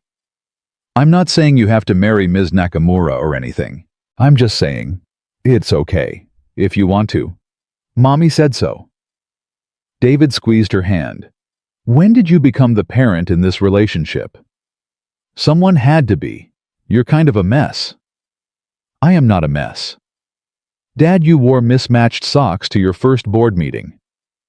That was a fashion choice. That was a disaster. But she was smiling. I love you, Dad, even when you're a mess. I love you too, Sophie, more than anything. 3 months into the job, Yuki invited him to Japan. The company is opening a new facility in Kyoto, she explained over dinner in her office. I'd like you to be there, to help with the cultural integration. Kyoto. David set down his chopsticks. That's where I studied. I know. That's partly why I'm asking. She met his eyes. But there's another reason. Which is, I want to show you where I'm from, where my father lived, where I learned to be silent. She paused. I want you to understand me, not just the version I show the world. David felt the weight of what she was offering. This wasn't a business trip. This was an invitation into her inner life. What about Sophie? Bring her. I think she'd love Japan. And I think... Yuki hesitated. I think I'd like her to meet my mother. Your mother is still alive. She lives in a small town outside Kyoto. She's 83 and still tends her garden every morning. She doesn't speak much English, but she speaks the language of grandmothers everywhere. Food and unsolicited advice. Yuki smiled. Exactly. David thought about it. A week in Japan with Sophie and Yuki. Meeting her mother. Seeing the places that shaped her. It felt significant. Like crossing a threshold. I'll ask Sophie, he said. But I think she'll say yes. I hope so. Sophie said yes before he finished the sentence. The flight was long, but Sophie handled it with characteristic stoicism. She watched movies, did homework, and interrogated David about Japanese customs. Do I have to bow to everyone? It's polite, but no one will be offended if you don't. What about chopsticks? I'm not very good at chopsticks. They'll have forks if you need them. What about the toilet situation? Tommy said Japanese toilets have like 50 buttons. That's actually accurate. We'll figure it out together. Yuki met them at the airport, looking more relaxed than David had ever seen her. She wore jeans and a simple sweater, her hair loose around her shoulders. Welcome to Japan, she said. Sophie bowed deeply. Konnichiwa Nakamura-san. Yuki's face lit up with surprise. You've been practicing. Dad taught me some phrases. He's not as rusty as he thinks. I never said I was rusty, David protested. You said it 6 times on the plane. I was being humble. You were being neurotic. Yuki laughed a real laugh, full and unguarded. I like her. Most people do, David said. She's annoyingly likable. I'm standing right here, Sophie pointed out. I know. That's why I said it. Kyoto was everything David remembered and nothing like he expected. The city had changed in the decades since he'd lived there, but the bones were the same. The ancient temple still stood alongside modern convenience stores. The rhythm of life still moved between hurried and contemplative. Yuki showed them her world piece by piece. The elementary school she'd attended, where a photo of her as a gap-toothed 7-year-old still hung in the hallway. The tea shop where her father used to take her every Sunday. The university where she'd first dreamed of building something bigger than herself. This is where my father is buried, she said on the 3rd day, leading them to a quiet cemetery on a hillside overlooking the city. Sophie held David's hand as they approached the grave marker. It was simple, unadorned. Just a name and 2 dates. Hiroshi Nakamura. Sophie read slowly. 1932 to 2004. He died 20 years ago, Yuki said quietly. Some days it feels like yesterday. Some days it feels like another lifetime. She knelt and lit incense, murmuring words David couldn't quite hear. Sophie watched with serious eyes. Then, without being asked, she knelt beside Yuki and bowed her head. David stood back, feeling like an intruder on something sacred. After a moment, Yuki rose. Her eyes were wet, but her voice was steady. I used to come here every week when I lived in Japan. I'd tell him about my work, my failures, my fears. He was a good listener even in death. What would he think of you now? David asked. I think he'd be proud, but I also think he'd tell me I work too much and need to learn how to rest. He sounds wise. He was, in that quiet way that some people have, the kind of wisdom that doesn't need to announce itself. Sophie looked up at her. That's what my dad is like. Yuki smiled. Yes, I've noticed. Meeting Yuki's mother was not what David expected. Keiko Nakamura was small and fierce, with silver hair pulled back in a tight bun and eyes that missed nothing. She lived in a traditional house that had been in the family for 4 generations, with a garden that could have been photographed for magazines. She greeted them at the door with a bow and a rapid stream of Japanese that David struggled to follow. She says you're too thin, Yuki translated. Both of you. She's going to fix that. I'm not too thin, Sophie protested. Don't argue with Japanese grandmothers. You'll lose. Keiko led them inside, talking the entire time. David caught fragments questions about their journey comments, about the weather observations, about how tall Sophie was for an American child. Then she turned to David and spoke directly to him, her eyes sharp.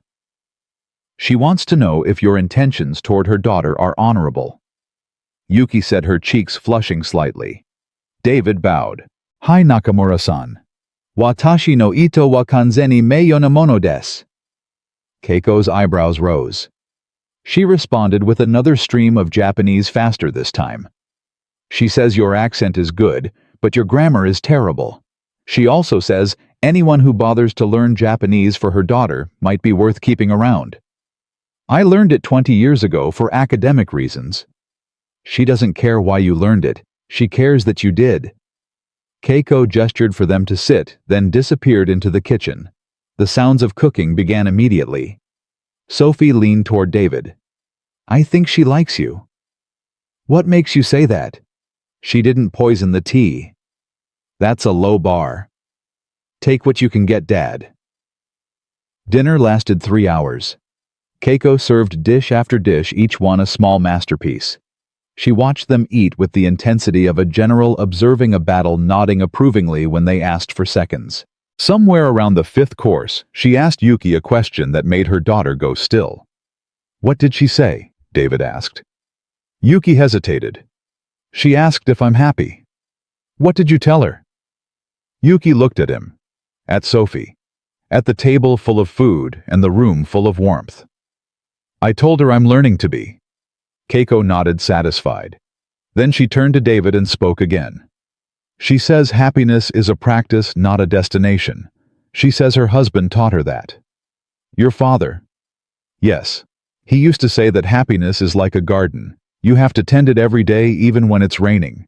Especially when it's raining. Sophie perked up. That's like something my mom wrote. What did she write? She said love isn't about perfect moments. It's about showing up for the imperfect ones. Keiko said something else. Yuki translated. She says your mother was very wise for a young woman. She was the wisest person I knew, Sophie said. Keiko reached across the table and took Sophie's hand. She spoke softly, and Yuki's voice was thick when she translated. She says that wisdom doesn't die. It passes from one heart to another. Your mother's wisdom lives in you now. Sophie's eyes filled. Thank you, Nakamura Oba-san. Keiko smiled, the first full smile David had seen from her, and squeezed Sophie's hand. Later, after Sophie had fallen asleep in the guest room, David and Yuki sat in the garden under stars that seemed impossibly close. Your mother is remarkable, David said. She's terrifying. Those aren't mutually exclusive. Yuki laughed softly. No, I suppose they're not. They sat in comfortable silence for a while. The sounds of night surrounded them. Crickets, distant traffic, the whisper of wind through bamboo. David. Yes. I need to tell you something. Yuki turned to face him. I've been afraid to say it because I don't know how you'll react. His heart rate increased. Okay. These past few months, working with you, getting to know Sophie, bringing you here, it's meant more to me than I know how to express. She paused. I've built my entire life around achievement, milestones, quantifiable success, but none of it ever made me feel the way I feel when we're just talking, being together, existing in the same space. David didn't speak. He was afraid that if he did, he'd say something wrong. I know it's complicated, Yuki continued. I'm technically your employer. You're still carrying grief for Elena. Sophie's well-being has to come first. There are 100 reasons why this is a bad idea. But I don't want to spend another 20 years wishing I'd said something. She met his eyes. I care about you, David. More than professionally. More than I've cared about anyone in a very long time. The words hung between them like something fragile and precious. Yuki. David reached for her hand. I read Elena's letter. The night I accepted this job. She wrote that she wanted me to find love again, that she'd given her blessing to whoever I chose. And And Sophie told me that Elena left her a journal with the same message, that it's okay to move forward, that kindness isn't weakness, and love isn't betrayal. Yuki's hand trembled slightly in his. "I've spent 7 years being invisible," David said, "hiding from the world because living fully felt too dangerous. And then I walked into a hotel lobby and met a woman who reminded me what it felt like to be seen." He squeezed her hand. "I care about you too, Yuki. I have since the first cup of tea. I just didn't know how to say it without feeling like I was betraying everything I'd lost. And now I understand that moving forward isn't betrayal. It's honoring what Elena taught me, about connection, about vulnerability, about showing up even when you're scared." Yuki's eyes glistened. "So what do? We take it slow. We're honest with Sophie every step of the way. We don't rush or force anything." "That sounds reasonable." "I'm a reasonable person." "You're a janitor who speaks Japanese and teaches billionaires about communication. You're the least reasonable person I've ever met." David laughed. "Fair point." They sat together under the stars, hands intertwined, saying nothing, and meaning everything. And somewhere in that silence, David felt something he hadn't felt in 7 years. Hope. The flight home was different. Sophie sat between them, chattering about everything she'd seen. The temples, the food, Keiko's garden, the fact that Japanese vending machines sold hot coffee in cans. "Can we come back?" she asked. "For real. Like every year." "We'll see," David said. "That's parent code for probably not. That's parent code for I don't want to make promises I can't keep." "Same thing." Yuki leaned across Sophie. "I go to Japan at least twice a year for business. If your father agrees, you're welcome to join me whenever you'd like." Sophie's eyes went wide. "Really?" "Really. My mother specifically requested that I bring you back. She said you're the only one who appreciated her cooking properly." "I ate 4 bowls of rice." She noticed. She approves. Sophie looked at David. "Dad, please, please, please, please. We'll talk about it." "That's better than we'll see." "You're learning." Halfway through the flight, Sophie fell asleep with her head on David's shoulder. In the dim cabin light, he watched her breathe slow and peaceful, completely at ease. "She trusts you," Yuki said quietly. "She's my daughter." "That's not what I mean. She trusts you to get this right. To not mess it up. To be the father she needs while also being the person you need to be." David looked at Yuki. "I'm terrified of disappointing her." "That's how you know you won't." "That doesn't make sense." Parents who are terrified of failing usually don't. It's the ones who think they have everything figured out that cause the damage. David smiled faintly. "Speaking from experience. My father was terrified every day of his life. Terrified of being a bad husband, a bad father, a bad provider. He died thinking he'd failed at all of it." Yuki paused. "But I never felt failed. I only ever felt loved." "That's beautiful." "That's the truth. And I think Sophie feels the same way about you." David looked at his sleeping daughter, at the woman sitting across from her, at the impossible life that had somehow become his reality. "I don't know how any of this happened," he said. "Does it matter?" "I suppose not." "Then stop questioning it and start living it." He nodded slowly. "Okay. Okay. Okay."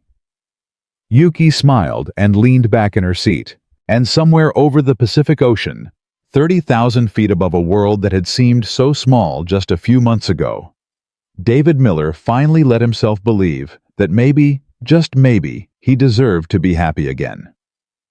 1 year changed everything. David stood at the window of his new office watching the city wake up below. The sun was just beginning to paint the skyline gold, and the streets were filling with people rushing toward their days. He used to be one of them, invisible, anonymous, moving through the world without leaving a mark. That felt like another lifetime. His phone buzzed. A text from Sophie. Don't forget parent-teacher conference at 3. Mrs. Patterson says I'm exceptionally verbal now, whatever that means. David smiled. A year ago, those words would have seemed impossible. Sophie had spent so long in silence, so long struggling to find her voice. Now her teachers complained that she talked too much. He typed back, I'll be there. And exceptionally verbal means you're becoming your mother. The response came immediately. Good. She was awesome. Yes, David thought, she was. The conference room filled slowly. David had learned to read these meetings like text the body language, the seating arrangements, the subtle hierarchies that governed corporate behavior. Richard Chen sat at the head of the table now, a position he'd earned over months of collaboration. The skepticism was gone from his eyes, replaced by something closer to respect. Before we begin, Richard said, I want to acknowledge something. When David joined us, I thought it was a publicity stunt. A feel-good story to distract from real business concerns. He paused. I was wrong. The room shifted. Executives who'd been checking phones looked up. In the past year, our international partnerships have increased by 40%. Our employee satisfaction scores are at an all-time high, and we've resolved conflicts that had been festering for years, decades in some cases. Richard turned to David. I don't know how you do what you do, but I'm glad you're here. David nodded. Thank you, Richard. But I can't take credit for any of that. All I did was create space for people to listen to each other. The actual work, the hard conversations, the uncomfortable truths, that was all of you. Still, Richard said, we wouldn't have known how to start without you. After the meeting, Yuki found him in the hallway. That was quite an endorsement, she said. Richard's come a long way. So have you. She fell into step beside him. Remember your first day, you looked like you were waiting for someone to realize they'd made a mistake. I was waiting for that. And now? David considered the question. Now I'm just trying not to mess it up. That's called being human. It's called being terrified. Yuki laughed. Same thing. They walked together toward the elevator, maintaining the professional distance they'd agreed upon at work. It wasn't easy. Over the past year, their relationship had deepened in ways neither had anticipated. But they'd made a commitment to Sophie to take things slow, to be intentional, to never let their personal lives compromise her stability. Dinner tonight? Yuki asked as the elevator doors opened. Can't. Parent-teacher conference. Ah, yes, the exceptionally verbal situation. She texted you too. She texts me everything. I'm apparently her go-to person for advice on how to handle boys. David stopped. Boys? What boys? Yuki smiled. Relax. She's 11. It's still theoretical. It better stay theoretical until she's 30. Good luck with that. The elevator closed between them, and David found himself alone with his thoughts. Boys. His little girl was thinking about boys. Time moved too fast. Yesterday she was 3, standing at the window waiting for Elena to come home. Today she was 11, navigating a world that got more complicated by the minute. And somehow he had to guide her through it. The parent-teacher conference was not what David expected. Mrs. Patterson, a veteran educator with 30 years of experience and a reputation for bluntness, met him in her classroom with an expression he couldn't quite read. Mr. Miller, please sit. He sat. I've been teaching for 3 decades, she began. I've seen every kind of student. The gifted ones, the struggling ones, the ones who slip through the cracks despite everyone's best efforts. She paused. Your daughter is something else entirely. Is that good or bad? It's remarkable. Mrs. Patterson leaned forward. When Sophie came to this school 2 years ago, she barely spoke. The previous district had flagged her for speech therapy potential developmental delays. Her file was full of concerns. David's jaw tightened. He remembered those meetings. The specialists who talked about Sophie like she wasn't in the room. The labels they tried to attach to her. And now, he asked, now she's the most articulate student I've ever taught. But it's not just about words, it's about how she uses them. Mrs. Patterson pulled out a folder. I wanted to show you something. She handed him a paper, an essay handwritten in Sophie's careful script. The title read, What Silence Taught Me. David began to read. When I was little, I stopped talking. Not because I had nothing to say, but because I had too much. The words got stuck inside me like cars in a traffic jam, and after a while, I just stopped trying. Everyone thought something was wrong with me. Doctors said I had a condition with a long name I can't spell. Teachers talked about me in whispers. Kids at school called me weird. But my dad never treated me like I was broken. He never pushed me to talk or made me feel bad about being quiet. He just sat with me, read to me, let me be exactly who I was. And then, about a year ago, something changed. My dad met a woman named Yuki. She's very smart and very successful, but the most important thing about her is that she understands silence. She knows that quiet people aren't always hiding. Sometimes they're just listening more than they're speaking. Yuki told me that my mom taught her the most important sentence she ever learned. Your voice matters even when it's quiet. That sentence changed my life. I realized that silence isn't the opposite of speaking. It's just a different kind of voice. And when I was ready, my words came back. Not all at once, but slowly, like flowers growing after a long winter. I still like being quiet sometimes. I still listen more than I talk. But now I know that when I do speak, people will hear me. Because my voice matters. Even when it's quiet. David set down the paper. His hands were trembling.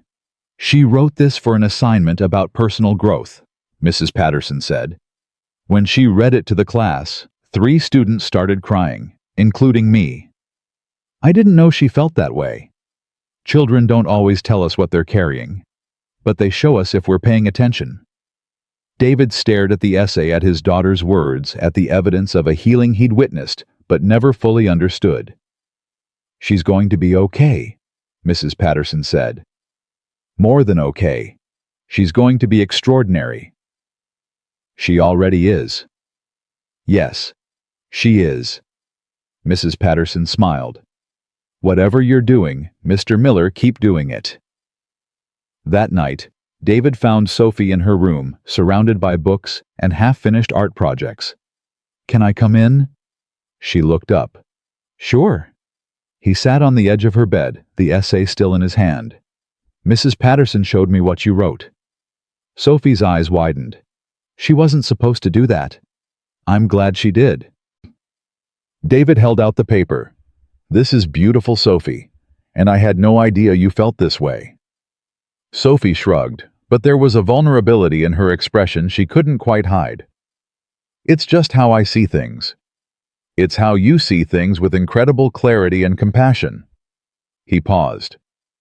The part about me sitting with you, about not pushing you to talk, I never knew if I was doing the right thing.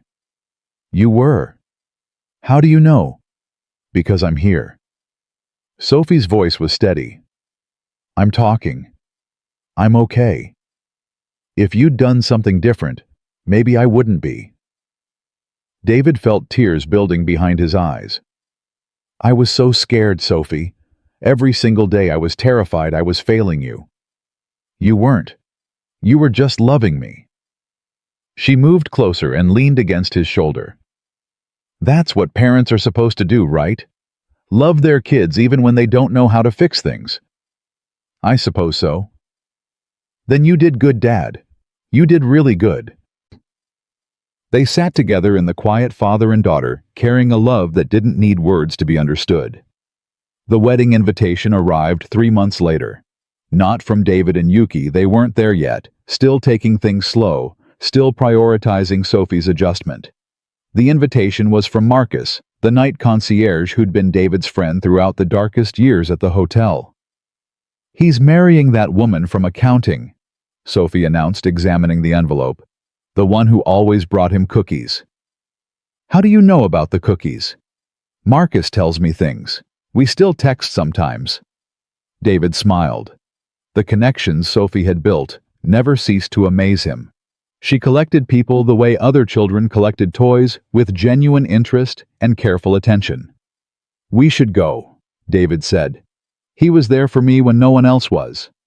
Duh, we're definitely going. Sophie looked at the invitation again. Dad, can I ask you something? Always. When are you and Yuki going to get married? The question caught him off guard. We haven't talked about that. You should. Talk about it, I mean. Sophie set down the invitation. I've been thinking about it a lot, and I decided I'm okay with it. If you want to marry her. Sophie, you don't have to. I know I don't have to. That's why it matters that I'm saying it. She looked at him with those serious two old eyes. Yuki makes you happy. She makes me happy too. And I think Mom would have liked her. You do? Yeah, they're different, obviously. Mom was like sunshine, you said. Yuki is more like moonlight. But they both make the world brighter. She paused. And I think Mom would have wanted someone to take care of you after she was gone. She worried about that, you know. How do you know? Her journal.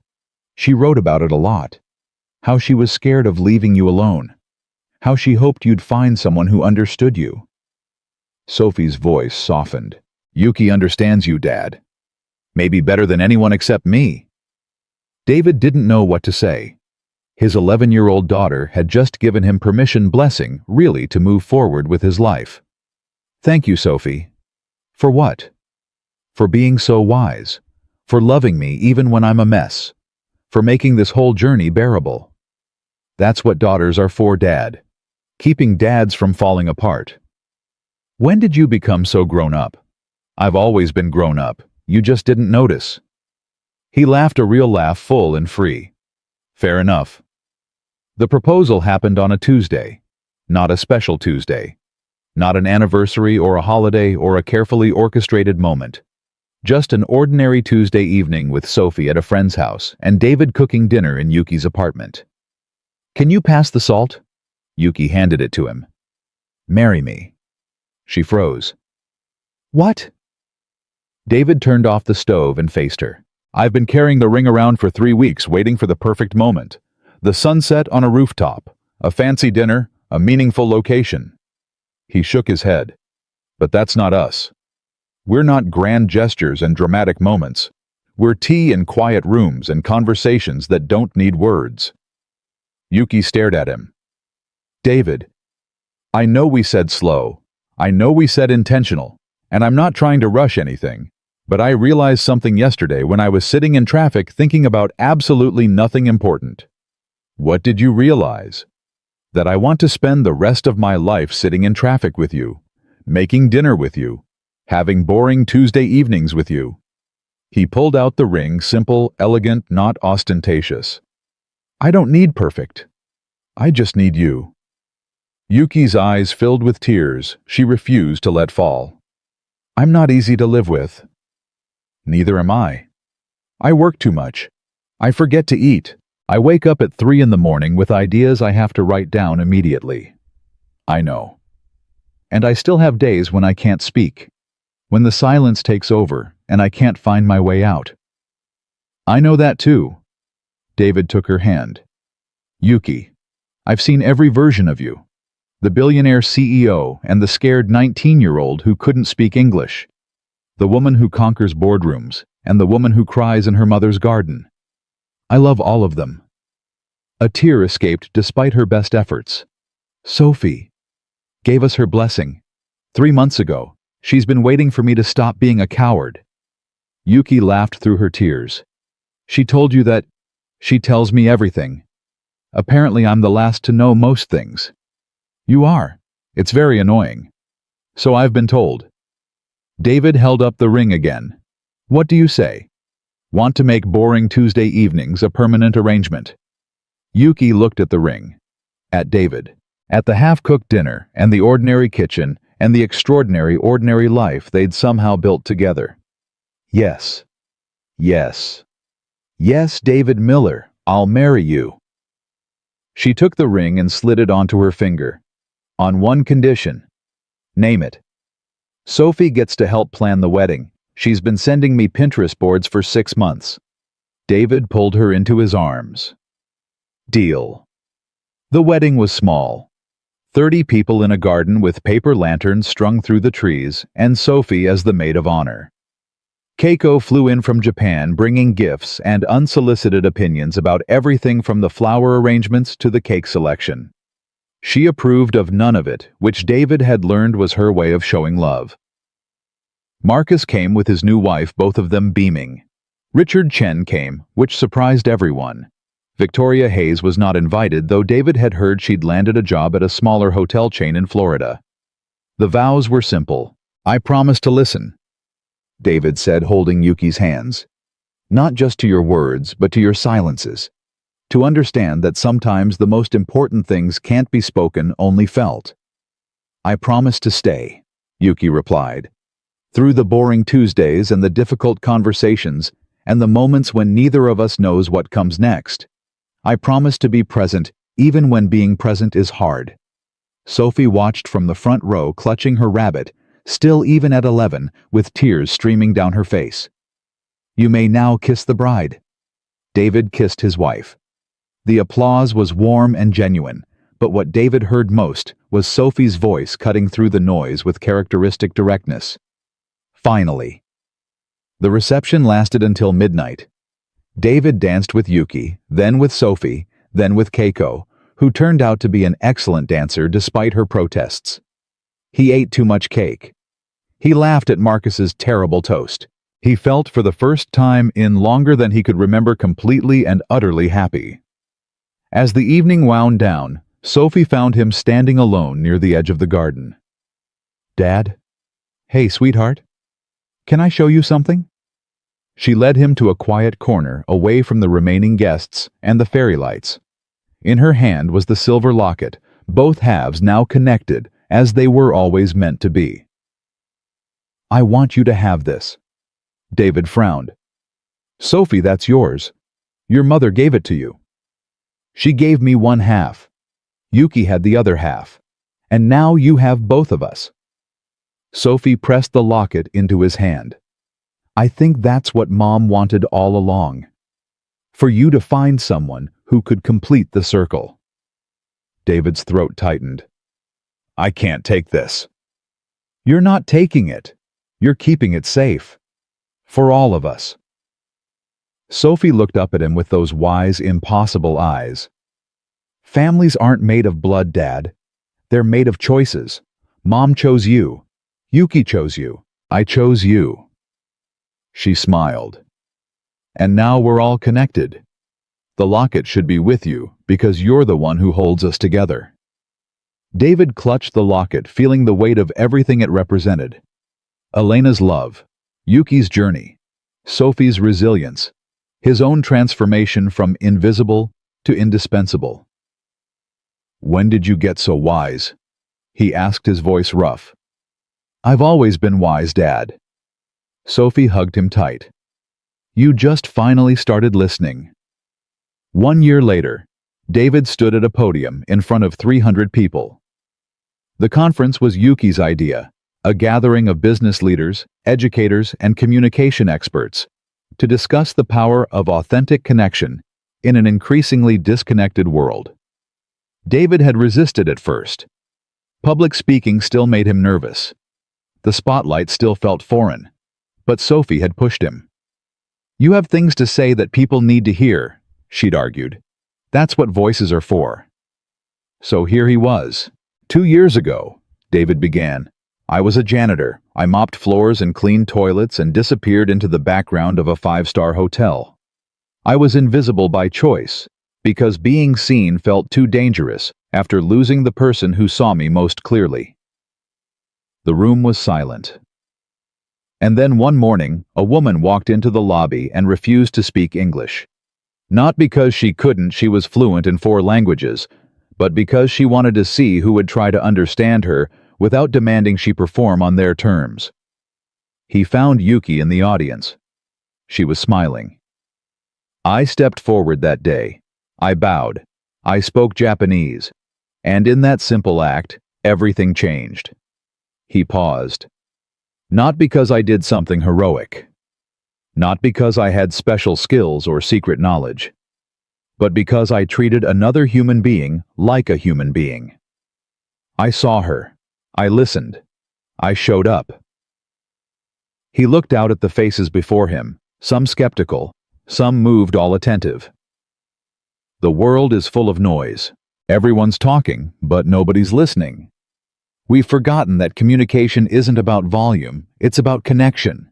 It's about creating space for someone else to be heard. He thought of Elena, who'd taught him this truth, of Sophie, who'd lived it, of Yuki, who'd reminded him. My daughter wrote something once that I'll never forget. She said, "Silence isn't the opposite of speaking. It's just a different kind of voice." I think she's right. I think the people who understand silence, who can sit in it, be comfortable with it, learn from it, those are the people who truly know how to communicate. He took a breath. I'm not here to tell you that my story is special. I'm here to tell you that it's not. Every single one of you has the capacity to see someone who feels invisible, to listen to someone who's been talked over, to step forward when everyone else steps back. He found Sophie in the front row, sitting next to Yuki, holding her hand. Dignity doesn't need a title, David said. Kindness doesn't need permission. And love, real love, the kind that changes everything, it doesn't need perfect conditions. It just needs you to show up. He smiled. So show up. Listen. Be present.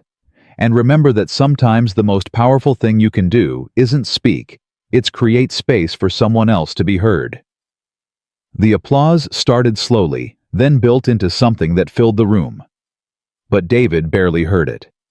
He was looking at his daughter and his wife, at the life he'd built from the ashes of the one he'd lost, at the evidence that healing was possible if you were brave enough to reach for it. After the conference, the three of them walked through the city as evening settled over the streets. That was a good speech, Dad, Sophie said. You think so? Yeah, you only said like 12 times. That's improvement. Major improvement. Yuki slipped her hand into his. She's right. You were wonderful. I was terrified. Those aren't mutually exclusive. David laughed. You said that to me once before, on my first day at the company. It's still true. Fear and courage are the same thing, just wearing different clothes. They walked in comfortable silence for a while. The city hummed around them, traffic and conversations, and the eternal rhythm of urban life. But within that noise, they'd carved out something quiet, something real. Dad, Sophie asked. Yeah. Do you ever miss being invisible? David considered the question. He thought about the gray uniform and the mop and the years of keeping his head down. He thought about the safety of anonymity, the protection of going unnoticed. Sometimes, he admitted, it was easier, less scary.